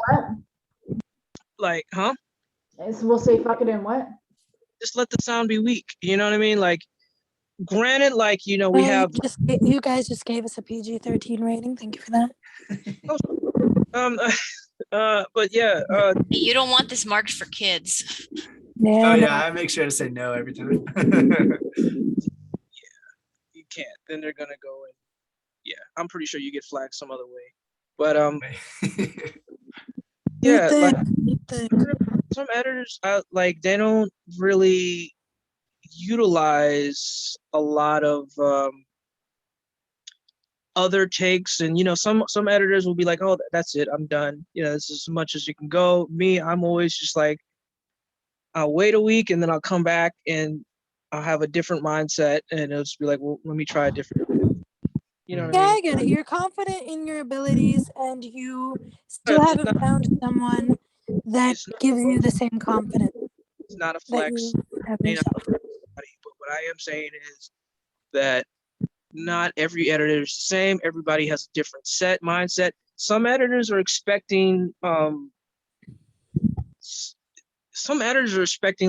because when you get footage, it's up to you to make that actor look good. It's up to you to make that footage look not like, you're not gonna take like old crappy footage and turn it in. But it's if you find yourself with footage that is like not the best, you have to find a creative way to make it work. You know what I mean? And the editor has that Basically, like it's not a flex, guys, but it's hard to find an editor as good as me. I'm saying is what you're saying. Yeah, I'll take that the second time around. Okay. No, I get you though.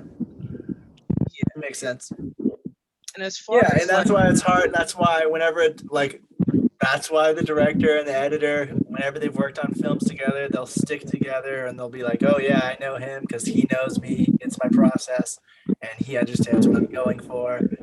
And why, if they liked each other and they had a good relationship, they'll work on several films and projects together from then on, because those kinds of relationships, all of them really, but like the editor and the director and the DP, the director and producer, I feel like those are very needing to be And Yeah, like, no, it works. It works. Yeah. Like if you have a good team and everybody likes it works. Like if you're like so many people, once you find like the people that you like to work with, you just work with them because it's just right. awesome. And that's why you'll see like the people, they're like, oh, they're just working with their friends. Like, well, partly, but also because they know Why that not? how they work and they know that they can get there. yeah, some people just have Oh, and better directors with synergy. actors, like that too, of course. Yeah, some people just have a better synergy. They understand each other better. Their communication, like people communicate differently and in different ways and understand different things. So when you find someone who understands your communication and who you guys understand the way each other works, I feel like, yeah, you don't really want to give that up because it's hard. It is hard. It's Yeah, hard in like real. if you love your job and you like what you're doing, why? It's just like if something works, don't fix it. If something doesn't work, Always strive to improve. I don't know. well, no, I mean like yeah, but improve like the work or come up with new ideas but what I mean like if a relationship I mean, works like with who you're working with all the time, don't try to like. I mean, I wouldn't say don't ever work with another director, DP, or editor. Don't just stick to those. Don't be stuck on those that are your favorites. I know a lot of directors do that because it is a hard process, and once you I don't found know. someone that you work with, it's like, Personal oh, choice. why would I bother? Personal choice. But at the end of the Comes down day, to. there's also the fact that you don't want to settle in your art. You want someone that pushes you. You want something different that will take you out of your comfort zone as well. So I feel that there's also something to be said for that. Agreed. But anyway, let's move on. We're gonna move on to the last thing for tonight, the aspect ratio. I'm trying to bash this one out. I don't have much on it. The main aspect ratios you'll probably come across is 4:3, 16:9, and 21:9, or 2.35:1. Aspect ratios refer to the width times the height. So if you're talking about 4:3, it's because it's 4 units wide, 3 units tall. And you'll know this one, it was like used back when TVs were starting to come out and they had like the really square look. It was made for what's called 1.33 or 4:3, which is 4 wide, 3 tall, and it looks kind of like a square box. And if you're watching that on a newer television, newer TVs are 16:9 for the most part.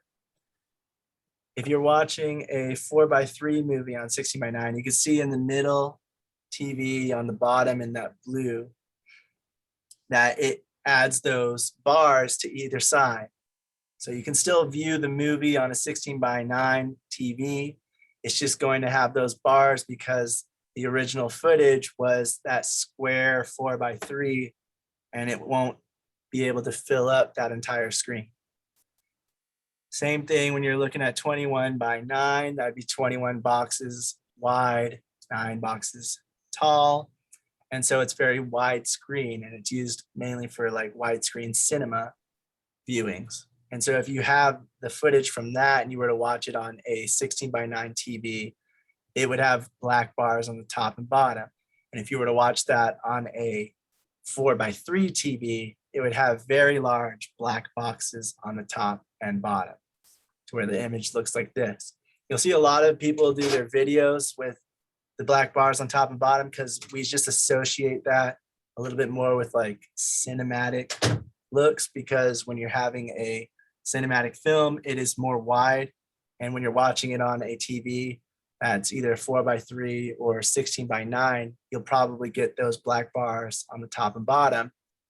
And so then we just associate that with cinema. And you'll see a lot of people make videos where they just add the black bars like this to make it feel more cinematic. And you even kind of get the sense that it is sort of more cinematic from that. But I would say that in a regular video, you don't always need that. A lot of cameras now, they'll shoot 16 by 9. So the reason why 16 by 9 was chosen is because it's sort of in between the really wide and the square. So 4 by 3, 21 by 9. Actually, the 1.78 by 1 is like where theatrical releases are, like normal theatrical releases. 185 by 1, and then 239 by 1 is the like really wide screen, like you'd see on the top here, the 21 by 9. And so 16 by 9 was like 2.39. Yeah, 2.39 by 1. Yeah. Because yeah, it just like it means that it's like the width is 2.39 times the length of the height. Yeah. So yeah, you guys might see that as well. Like 4 by 3 is 4 wide, 3 high. It's also known as 1.33 by 1 because it's 1 and a third times high. Yeah, 1 1/3 times wider than it is tall. And 16 by 9 is also called 1.78 by 1. So when you're talking about aspect ratios, you might see either of those numbers, and they mean the same thing. They're just different ratios. But anyway, they chose 16 by 9 for most modern TVs because they wanted to find a viewing platform that was able to show both. It's kind of like in between the super wide that they'd show in the theaters and the super square that people had at their home TVs. And that way, whenever they're viewing it on a 16 by 9, you can see you can still see all the images. If you look at these middle TVs, these are the 16 by 9 TVs. So if you have that super wide theatrical aspect ratio, 21 by 9, and you're showing it on a 16 by 9 TV, it's just going to add little black bars on the top and bottom. So it's not going to cut out too much, and it's going to still be able to display that film. If it's 16 by 9, of course, it'll take up the entire screen, no black bars anywhere. And if the footage itself is 4 by 3, it's going to have the black bars on either side. They'll still be able to view everything that's happening in the footage. They'll just see some black bars on your TV. And so that's why they chose the 16 by 9, because it was somewhere in the middle so that it could still show all these different aspect ratios. Because if they chose 4 by 3, or if they chose a TV that was 21 by 9, it would have more trouble showing the other one, the opposite aspect ratio, pretty much. It'd be too square. It'd be way too big of bars on the left and right. Like, look at that TV at the bottom left. It'd be a tiny little square. It'd be a lot more distracting if that was the kind of TV we watched old footage on, which is shot in 4 by 3. So, I mean, another thing you'll see, which isn't really like for movies, but you'll see videos on social media and things like that, because people are shooting with their phone, is 9 by 16. And that's the vertical video that you'll see in a lot of phones. Which is awful, yeah. I don't like the way it looks because it's too closed off, but some people might like it. I don't ever see an actual feature film being made with it, but maybe You never Maybe. know. You never know. Like an art house film or something. But then just imagining seeing that in the theater with the giant black bars on either side. I mean, we saw I a little know, bit of yeah. it with No Way Home, remember? Did you? Still haven't Oh seen yeah, it they yet. did do a scene sort of like that On his in phone. No Way Home. I have seen some small clips of it where it's supposed to be a phone, but I can't imagine watching a whole movie like that. Yeah, not a whole movie. Really, really distracting and kind of. Priscilla said it's disgusting. She had disgust for that. For the so Yeah. so let me explain. This goes into the science behind. There's always a science behind the filmmaking. So to add to what you had just went over with the 16:9, the reason why we shoot 16:9 is because of the way we view things. We have peripherals. I didn't pronounce that right, but you get what I'm saying. So that's the natural way we actually view things. And then later on, we discovered like, hey, like it looks better in a 16:9 ratio. Another thing from what we watched an entire video talking about the history of aspect ratios and all that kind of thing, is they also decided 16:9 because it was the best one where they could get every single shot would still look good. I explained that already. You did? Yeah. I was in the bathroom. So like they did movies where it was like super wide, but the close-up shots were weird looking and it wasn't as personal and it didn't give you the same emotion that it come across. Yeah, but he's right though. They also talked about that because we don't see our world in a little box view. We have, like you said, the peripheral vision where we're seeing sort of from the side. We might not be focusing on it, but we do see at a wider angle than we would at like a 4:3 movie. And so that's another reason why they decided 16:9. Yeah, I miss peripheral vision.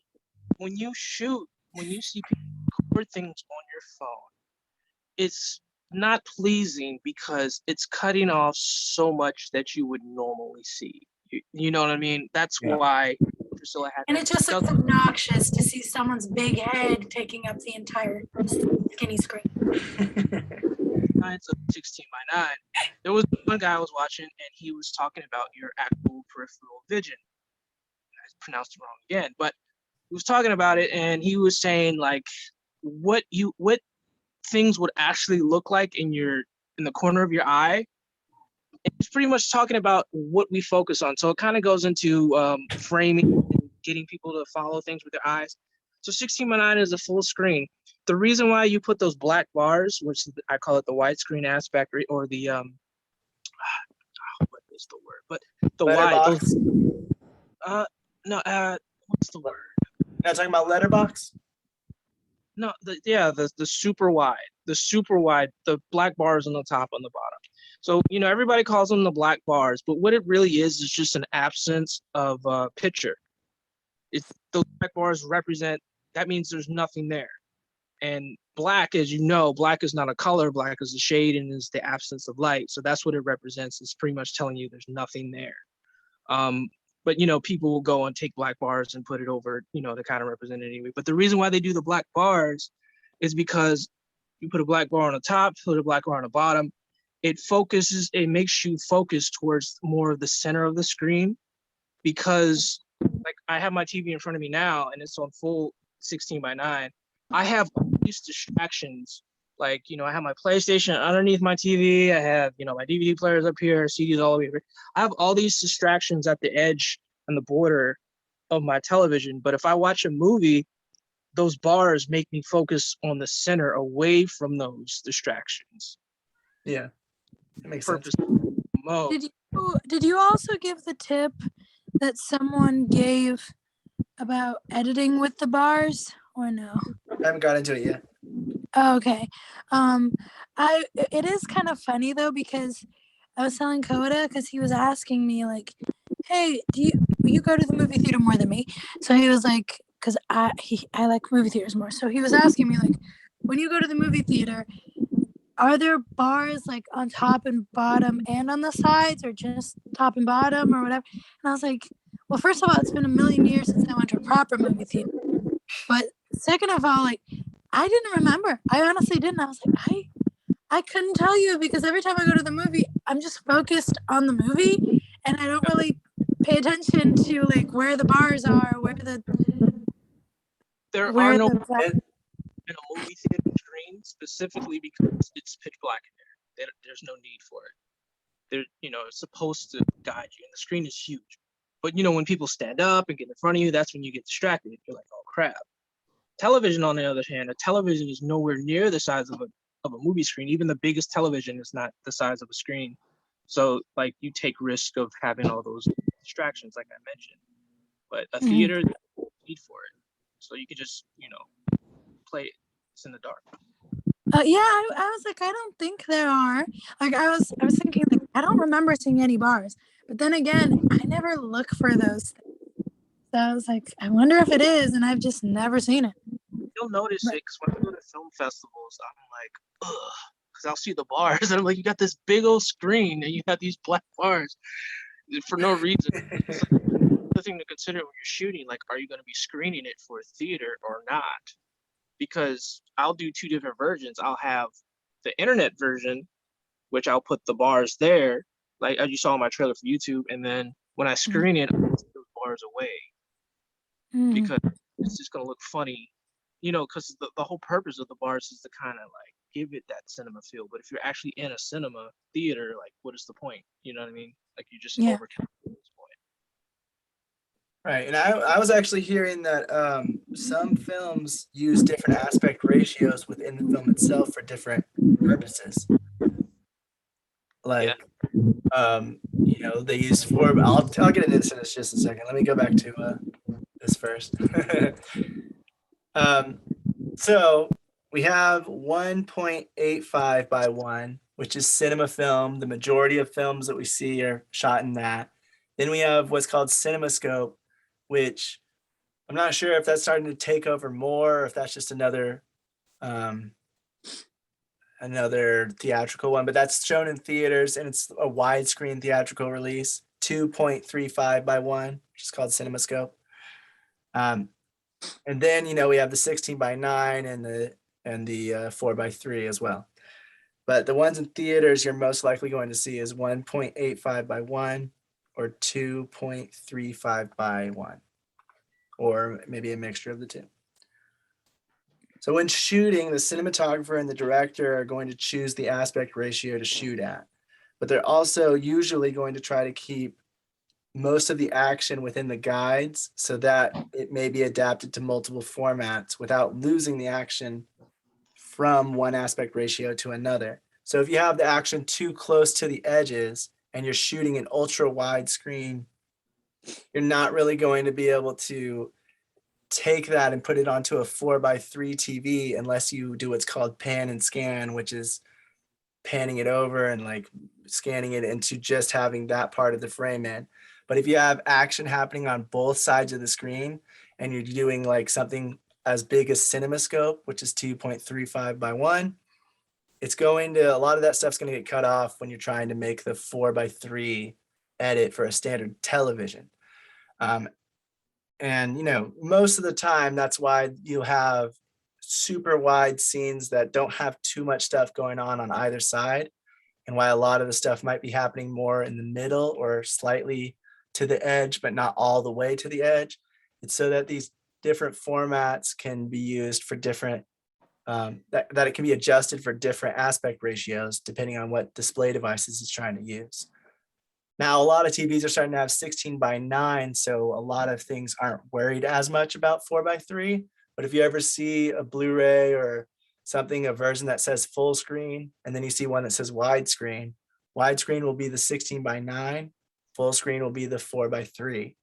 And so that started happening when we started transitioning to 16 by 9, and still today, there's still some movies coming out that even on Blu-ray and ultra Blu-ray that still come out for standard TVs just because they still expect that some people have that display.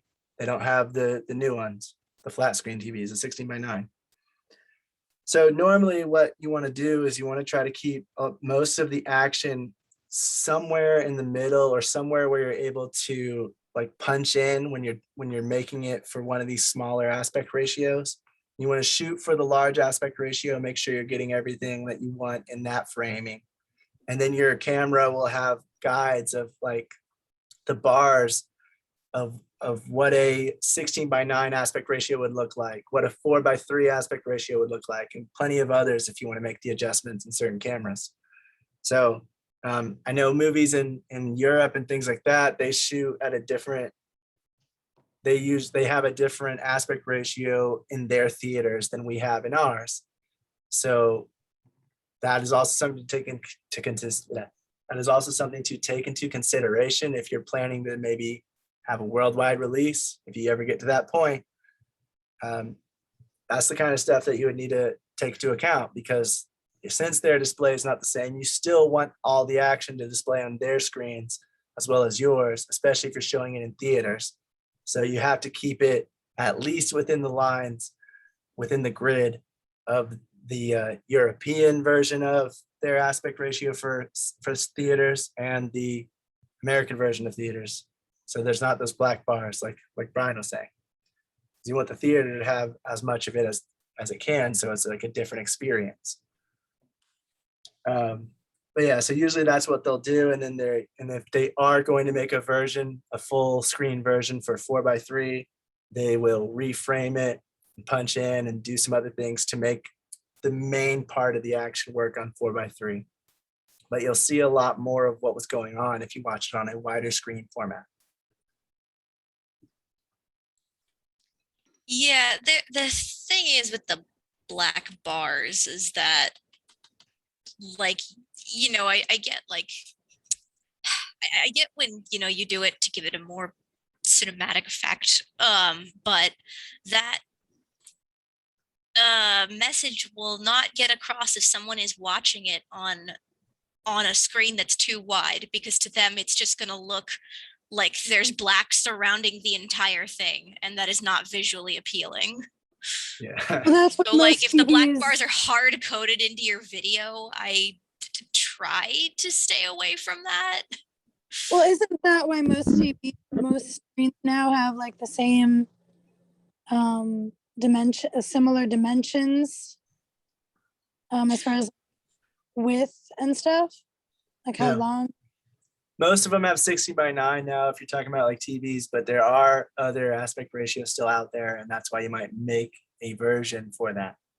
And actually, Mel, that brings up a good point, because somebody was saying that when you are editing with those black bars, if you're going to export it in 4:3, or if you're going to export it to 16:9 and it was shot in a wider aspect ratio, you can edit it with the black bars in so that you can see the framing and all that. But then take those black bars out, because it's going to have those black bars anyway, or it's going to, you know, fill in that with the footage if you punch in more or whatever. So you want to just get the framing right in the edit, but then when you're exporting it, you don't really need those black bars depending on what you're delivering it to. Because 4:3 footage, no matter what you do, it's going to have black bars on the sides if you're displaying it on a 16:9 TV. So there's no need to put black bars on the sides while you're editing if you're editing a 4:3 footage. Well, yeah. And a 16:9 source is going to have black bars on the top or bottom if it's in a 4:3 TV. Exactly. So you don't want to add extra, because then it'll just be larger than it should be. But you want to get that framing right so that it's the black bars that display on the TV are the same that you saw when you're editing, is what they said. Yeah, Brian? I was gonna say what they do now with the 4:3 is they do the thing where they'll either put like a background behind it, or they'll stretch it out and then put the original footage on top and the back behind, like they'll blur it out. So like they kind of feel, because the black is kind of just, like Mel was saying, the black is just kind of Another thing. Oh yeah. Another thing that filmmakers will do sometimes when they want to have the 4:3, but they don't want to actually shoot in 4:3, is they'll use either like a window or a door or something to kind of have a frame within a frame, so that the sides of the building the sides of the door, the sides of the window, are making that frame for them. So it's boxing them in sort of like 4x3 would, but they're actually shooting 16:9. And all the audience attention is still going to the middle where the actual scene is playing out, because they're not going to be looking at the sides of the building. But that's another way you can do it if you're shooting wider and you want to have that feeling. Some filmmakers actually still choose to shoot in 4x3. It's an artistic choice because they want to make it feel like the characters are boxed in, or they're trapped, or they're very claustrophobic or something like that. So they will purposefully shoot it in 4x3 so that it has that feeling, that aesthetic to it. Yeah, sometimes they just want to do it for like a nostalgic feel, because that's the ratio the things used to be shot in. That too, yeah, especially if it's supposed to be like a home video or something within the film itself. They might shoot that whole sequence in 4x3 just to make it feel a little more old school home video camera like. Also what happened was there was a trend in the movies where they were showing big landscapes, like desert, or the surface, which is very expansive, right? So it goes in the horizontal direction. So they wanted to keep the focus of the whole viewer around the whole landscape, and they didn't really have to show the top portion of it, right? So the top and the bottom was not really that significant. So they had like special lenses for the 16:9, and then basically shot that so you could get the whole picture of. So if you look at older movies like Lawrence of Arabia, and maybe The English Patient also, I think they have like a very wide landscape that they try to project. So like you mentioned, I think 4x3 is more boxed in, so they wanted to keep the focus of so it's more of an artistic choice. Like if the story revolves around close spaces, then they would probably prefer going with 4x3. And if it's wide spaces, they would go by 16:9. But the trend got in such a way that the vertical bars, the horizontal bars on the top and the bottom became like a trend. They wanted to make it look cinematic, or make it look more what they saw in these older movies. So they just became more like a trend. But the basic purpose was to see the whole landscape, so you could see on the left hand side and the right hand side of a big desert, and a person sitting in the going in the front, and then there is a guy coming from the right side, and this guy's running, so they could see that distance and get a scale of what's happening in the story. So that's also another aspect that they had for 16:9. Yeah, and another thing that was mentioned in some of the videos in the syllabus, if you mentioned this, the history of it was when they were shooting in 4x3. When you had like a group shot, everybody's in this little square, so you have to like put people up and like back farther away so that they can take up their little portion of the screen without being too cramped and too on top of each other, because it's a square little box. And so you have to make sure to get that group in there.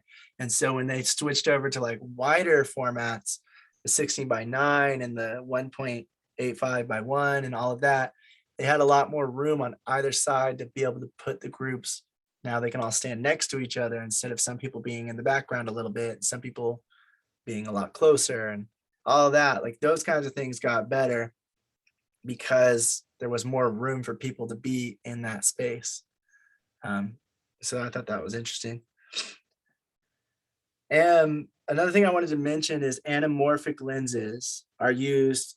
And if you look at this picture, it's kind of the same thing. If we were to shoot this anamorphic, it'd be a lot wider, but this is the same idea. So it gets squeezed by the lens to fit. One second, honey. Hmm? I'm just gonna say this because I'm gonna forget to tell you later. I was about to correct you and say anthropomorphic. What? So Yeah, anamorphic. I'm glad my mic was muted. What? I got all right. I was just gonna have a really dumb moment because anthropomorphic is like the half human, half animal thing. Mhm. And I'm glad my mic was muted for that.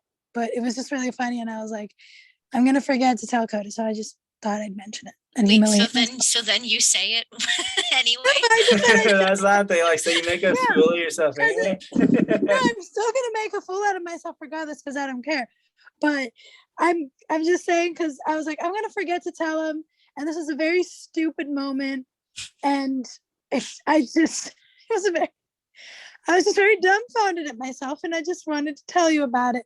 But I knew I was gonna forget because I'm starting to get really tired. So I was like, you know what? Why not humiliate Yeah, we're coming up on myself? 4 hours. Yeah, so Yeah, let's why stop not humiliate distracting. All right, I'm done. I just wanted to point out All that right. I'm very tired. That's all. Got you. All right, anamorphic lenses. They are used to squeeze the size of the image down. It kind of looks distorted, like this middle picture. It looks squeezed and weird. And then they de-squeeze it again so that they have that wider image. They used to do this so it would fit onto the 4x3 film stock. And so that way they can have a wider angle. We do the same thing now with like anamorphic lenses. It distorts the image by compressing it so that it can fit a lot more there from side to side. And then it has a much wider angle of view. And it looks like that. Like if you have a spherical lens, it'll be the top. The anamorphic lens will squeeze it and make her look weird. But then when you unsqueeze it or de-squeeze it, there's a lot more space from side to side. And that's what they use for that widescreen theatrical format. I'm kind of confused with that example because in the spherical lens one, it looks like the stuff to the left just isn't there. That's true. Well, anamorphic lenses takes more of the image and then like it has more from side to side. So I think that's what they're trying to portray. I think the spherical lens would have more. You can obviously go back as well, step back some steps to get it in.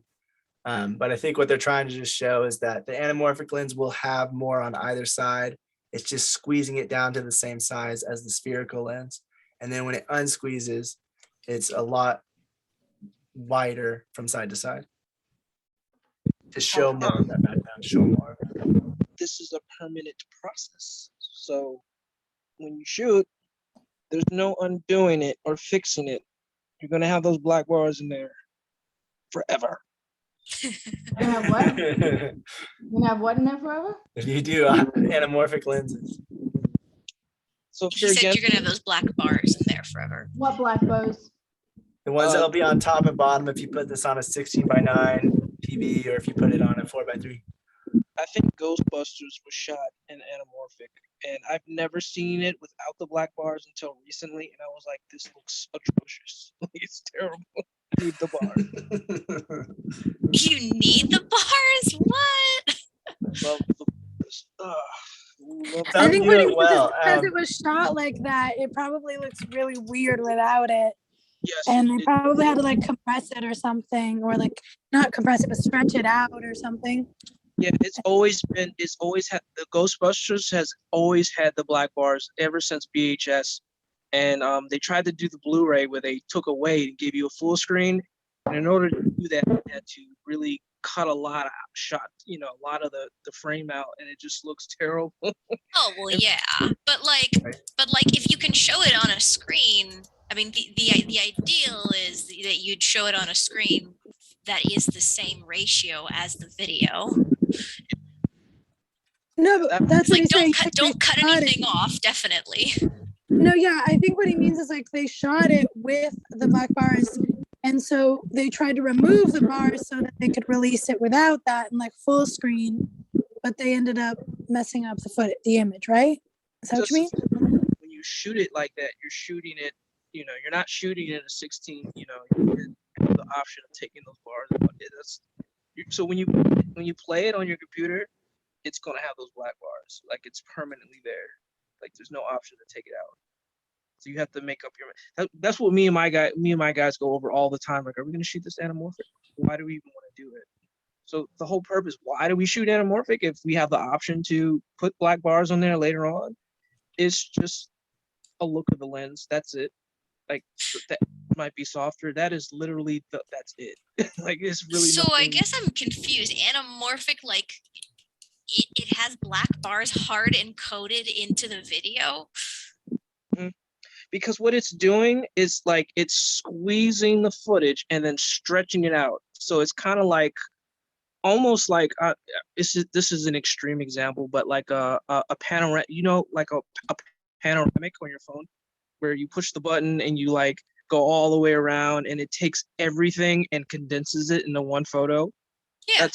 That's literally what that was before panoramic was even invented. That's where that's coming from. But my panoramic doesn't have black bars on the top and bottom. Good. Like have you ever, like on my phone, like when I do a panoramic shot and then I try to post it online, it looks atrocious. I was gonna say I had that similar issue until Facebook started accepting, like adapting to the panoramic shot and like moving it around. Before it used to be just one long thing and the bars on top and bottom. Yeah, like it looked good on my phone, but looks super weird. Super weird because it's such it's a lot of stuff that they're trying to put in there. It's like a timeline or something that you're trying to fit in there. Raphael asked, is it that compression situation where it loses data and outputs like that? He's asking. No, it's not compressing it that way. It's just compressing the image. The image will look really weird if you have it on anamorphic lenses. If you're just looking at it, you have to decompress. You have to compress it, or whatever you want to call it, uncompress it, to get it to look back, to get it to go back to normal looking, because otherwise it'll be, where was that example I had? Otherwise it'll look everyone will look way too skinny and they'll be like way too. Go back to the anamorphic photo for a second. I'm gonna take a photo. Yeah, that one. Yeah. Anamorphic So how come with those examples I don't see black bars? Well, this is just showing how much of the edges it'll show. Like if you look at the edges of it, there's more of the buildings in this one, but also everything looks a little more blurry around her. Anamorphic lenses have a more shallow depth of field. I am trying. And it's also, you can punch into any footage. I don't think you have to have black bars on everything. You can punch in. I'm just like, I was gonna say, what is because like if you can buy a screen that is that ratio, then you don't need black bars, I guess is what I'm saying. So Raphael, that's kind of what it looks like. At the top, it's squeezed. It looks weird. She looks too skinny. You can just tell it doesn't look normal. The table's way too thin. But then when you unsqueeze it, you're going to have it look normal and be very super wide. Mm-hmm. And then you can cut down like they did on the edges here. As long as the action's happening in the middle, you can cut off the edges. That wall, that light, those aren't really needed. And so they can cut a little bit on each side and make it a little bit smaller. But it'll still be a lot wider than like a 16 by 9. Is it just me, or is there like kind of like a fisheye lens effect? Yeah, I was gonna say it seems like a fisheye going on, which is what a panoramic does essentially, because fisheye would be more spherical or cylindrical at the ends. So this it's like the opposite. Yeah, it's so in the panoramic, right? What you have is like you have a full frame on the two edges, right? So it has like extra space on the edges. So it's easier to pan in, let's say if this person, in the unsqueezed full image, this girl who is in the foreground was a little bit on this side towards the middle. So, and there was something else here. So you could pan the frame to adjust so that you can, get a left side of the frame. Or if you want to get the right side of the frame, you have that ability to do it. So, kind of in the post, you would do that. And so you're getting an extent of what you could not get in a regular 16 by 9 which is basically 1.177, right? And here you're getting extra space on the two sides. So you have a little bit more room to, it's a little bit more forgiving of the shot that you have taken. So, you have extra space in there. So that's why it squeezes on the two sides when it's actually taking the shot. The lens is squeezing it. And then when you take it out, it's basically expands it. So you get the advantage is that, you're not missing out anything on the sides. So if you have a white space, and if you have somebody coming on this side, the ordinary spherical lens will not catch it, because the data or the short edges are not taken into the construction. So whereas anamorphic will take the whole wide length of it and then compress it on the two sides, and when you bring it in, you have the ability to basically, after you unsqueeze it, you can take whichever frame you want. Right. And so the problem would come in this frame right here. If you were trying to display this on a 4:3 TV and you wanted the aspect ratio to come out 4:3, since that's a lot more square, like the top image, you don't want it to look like that because it looks weird. It's too thin and skinny. You have to unsqueeze it, but then you have to take that size of that box at the top and basically take the outline of that and find your frame somewhere in that anamorphic image. So you would have it by like her, and then the other side probably wouldn't even go to the other side of the door. It would go somewhere in the middle of the table to be the same width as the image on top. And because of that, when you're shooting anamorphic, I think what Brian meant, like how you can't really reverse it, is unless you're having everything in the middle of the frame, a lot of this stuff is going to get cut off if you're trying to display it at different aspect ratios, like 4:3, because you can't just take 4:3 and reframe it unless you're going to kick out the girl in the kitchen, or you're going to kick out part of the girl's arm on the left, because it's not wide enough to capture this whole thing. So you have to frame it really specifically if you're trying to get it for anamorphic, but also for 4:3. But really, you shouldn't really do that because it's too much to try to keep in the frame.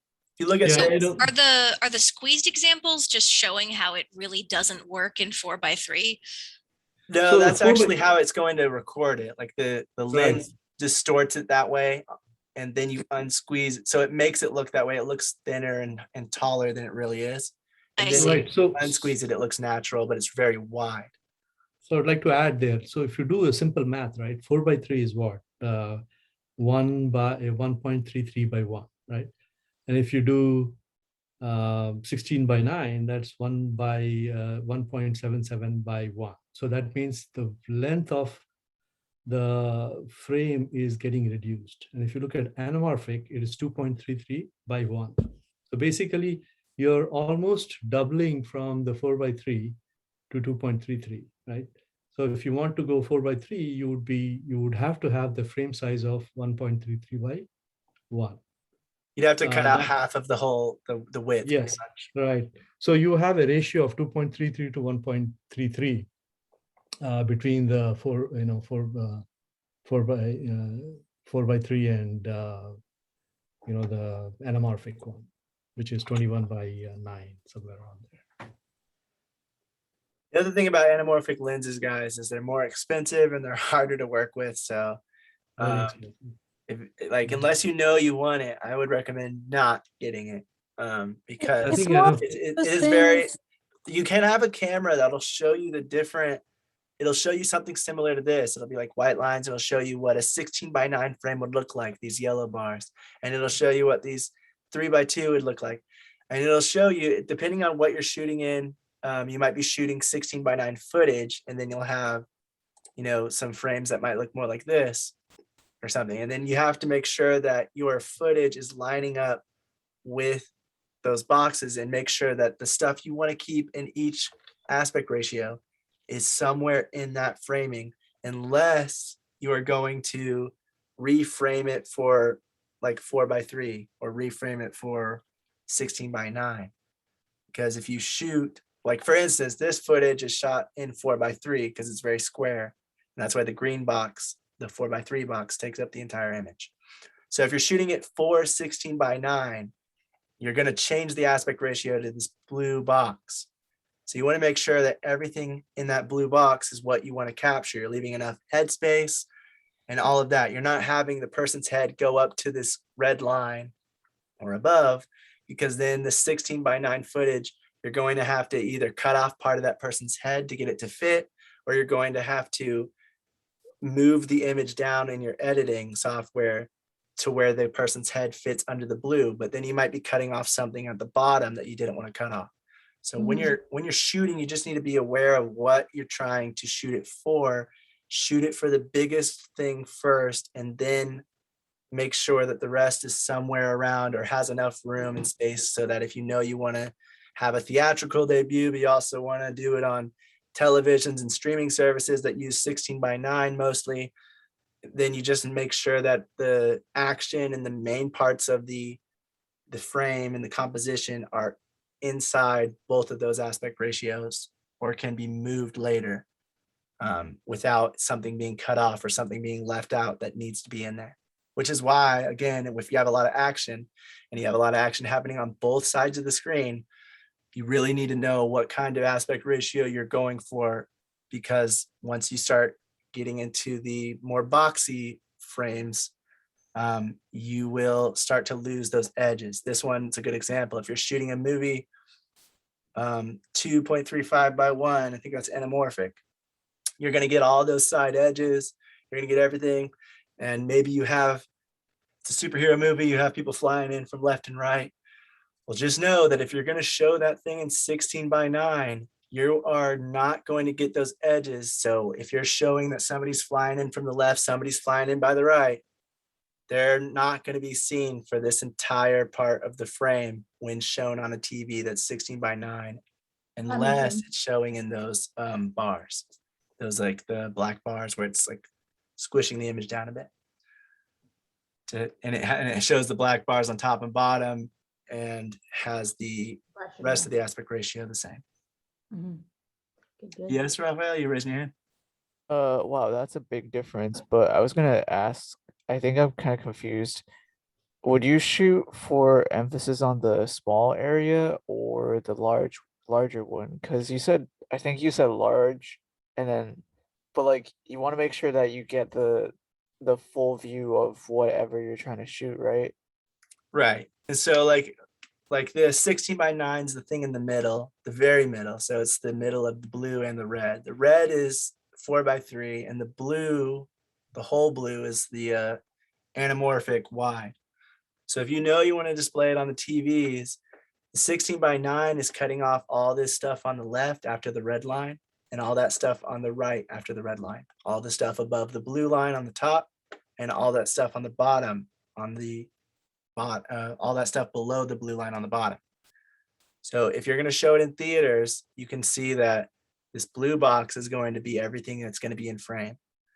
But if you're going to show it in theaters and then release it to streaming services or something that uses a 16:9 aspect ratio, then those red lines is really where you want to keep most of the important stuff. They have that church, I believe that's a church, that building on the right, they have that within the frame of each of these aspect ratios, probably because that's the most important part of this image. The rest of it, it's cool, but it's not really needed. So if you have important information and you're keeping it on the edges or on the top or bottom of your framing, you just need to be sure that you know that it's not going to work for every single aspect ratio. Because once you change your aspect ratio, it's either going to be wider or boxier, like a 4:3, like this red one. Does that make sense? Yeah, that was really. So when you're shooting these rocks in this instance, you know that this yellow bar is, you can see all the footage that's captured on the right just from shooting this image. So if you wanted that sky in it and everything, the only one that gets all that is the 4:3, the very boxy one. So we're shooting 4:3 footage right now. So it's taking it, that's the entire image. 16:9, because it's wider, it's going to be cutting off that top and bottom. And now we're not really getting as much of that sky. We're not getting as much of those clouds. So if you were trying to make sure that every single aspect ratio had those clouds in it, and you were more focused on the sky, you would have to tilt your camera up or raise up the tripod or something to make sure that that stuff gets in the middle. It looks like they're more interested in these rocks and that hill in the fort and the background. And that can be seen in each aspect ratio because they made sure all the main parts of this footage was in the center. So once you get into editing with it, I mean, you can change it and you can add the black bars on top and bottom, but depending on what they shot it in, it's going to look different than if you actually shot it natively in that aspect ratio. If that makes sense. So if we're shooting it in 16:9, but we want to put it in 4:3, then there's going to be black bars on the sides or on the top and bottom. I mean, if we're displaying it on 4:3. If we're shooting it in 4:3 and we're displaying it on a 16:9 TV, then it's going to cut off those tops and bottoms. So you just need to be sure you know that when you're editing. But sometimes you might get some footage where they say you can add the black bars top and bottom. They want to make it look like 16:9. So then you're going to have to, or they're going to display it on 16:9. So then you add the black bars on top and bottom in your editing, so you can see what's seen in the frame. And then you adjust your frame as needed. You can have a little bit of a tilt up, a little bit of a tilt down. It's like a digital camera movement, sort of. But you just want to make sure the main stuff is going to be seen in the 16:9 aspect ratio. And then you take those black bars out, you export it, and when it shows on 16:9 TVs, it's cutting out that same footage that you put those black bars over. Interesting. So that is why it's important. And that's all for like when you're shooting it with your 4K camera or 5K camera, and then you just make sure that you shoot it at the widest possible, correct? But trying to keep the box, like the person or the object in the center, correct? Within the no, like the main like you would shoot the main like stuff, the main story elements need to be in the middle and be seen in the aspect ratio. within the smallest box, but then you would still shoot it in the widest box so that you have like an extra bit for the bigger screens on the outside for visual appealing, I guess, if that makes sense. Or I think for editing, like Ish editing. said. Yeah, it also depends on what cameras you have, because the cameras can't, or the lenses, because you're not going to get the 22.35:1 if you're not doing anamorphic lenses. Yeah, that makes sense. But if you are doing anamorphic lenses and you also want to show it in these other formats, you just have to be sure when you're recording it, you're getting all of that information in the middle, the subjects and all that. That makes sense. Now, some movies will change the aspect ratio in the movie itself for a story reason. I really didn't notice this until they started showing some examples of it.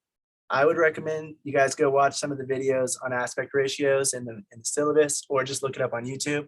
Grand Budapest Hotel, Transformers movies.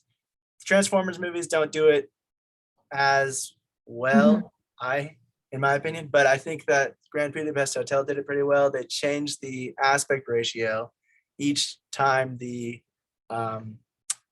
date changed. So in the 1930s, it was more of that square look with they did 1.37, which is a tiny bit bigger than the 4:3. And then in the 1960s, when they jumped time, it changed to anamorphic lens. So it's super wide. And so it'd have those black bars on top and bottom. And then 1980s, it's widescreen standard, back to like the regular theatrical look. And that way it was visually easy to keep up with each timeline.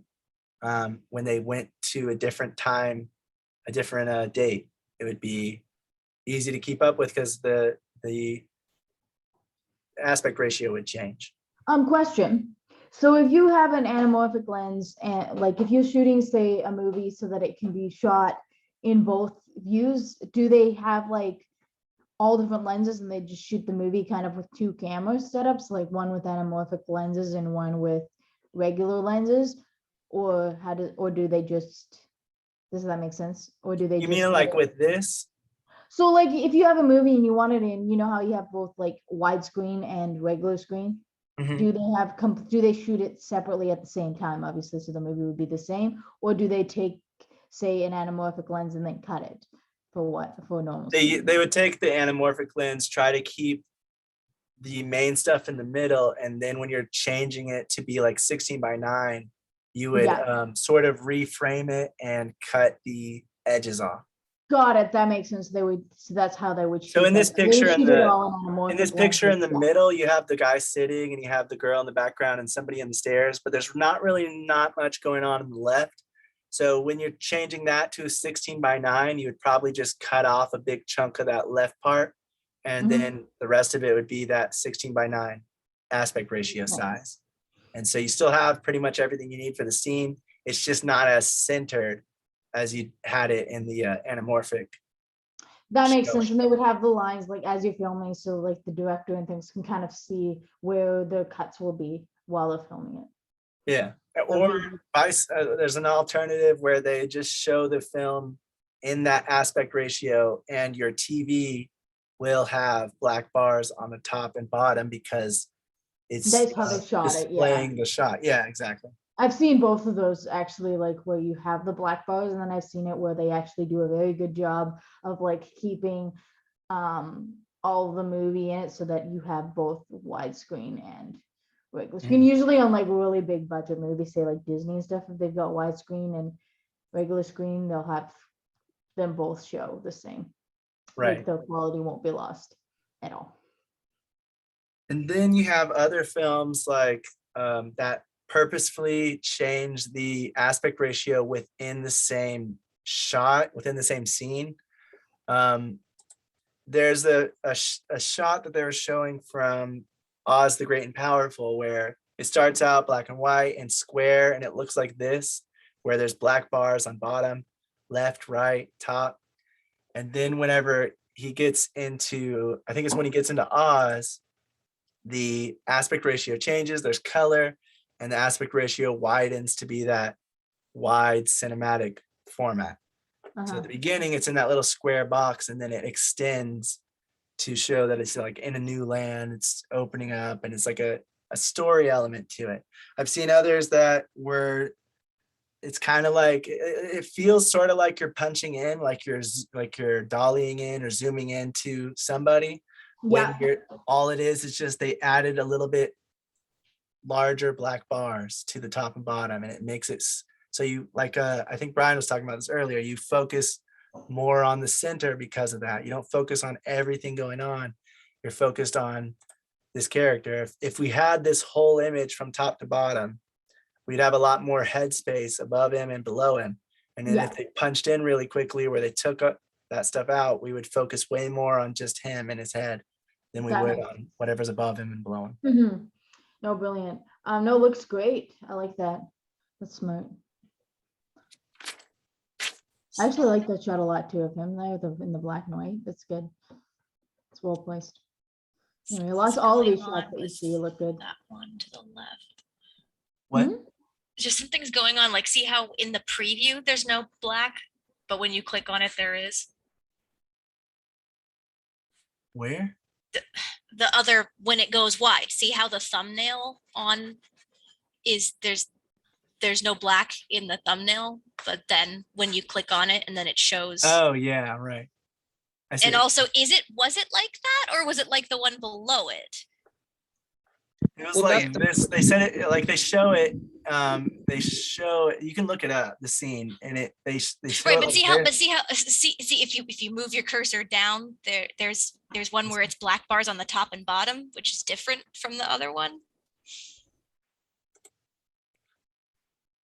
It's probably people punching it.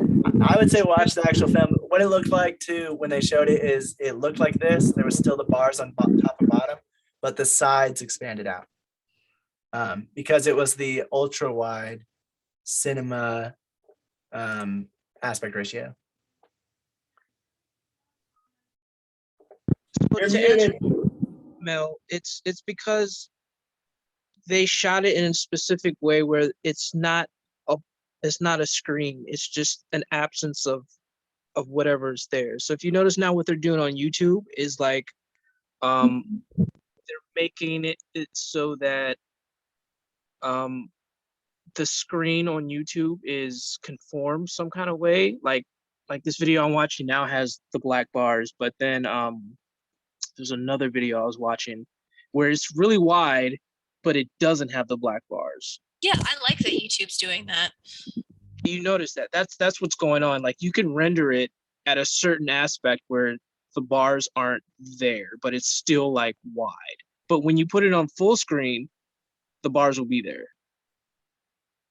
Yeah, it's just hard to tell when you're seeing I guess I'm just trying to say that it's hard to tell what the original was when you're seeing a screenshot of it from another, like whoever happened to be watching it at the time and screenshotted it had their own aspect ratio on their screen. Right. Yeah, and that's why, like, so if you actually go look at the scene, it'll be more like you just see it like that, and then when it just spreads out from the left and right, and it still has the bars on top and bottom. Yes, because it's being viewed in 16:9. Right. The last thing I'll say is that's another reason why people like shooting on 4K or higher resolution, is because then you can reframe it a bit and kind of mess around a little more with the aspect ratios without making it lose quality, which is another reason why people like shooting at that, because once you punch in, if you zoom in a little bit digitally to a 4K image, it's not going to lose quality like it would if you just shot standard high definition. But again, the aspect ratio is more about what is seen, so you can't just move around the frame and it won't be exactly the same, because it's going to cut out a bunch of this stuff from the sides. So if you have too much stuff going on in the sides that's important, it's going to be really hard to readjust that to make it work for something like a 4:3 aspect ratio, because it has to cut out so much of that stuff.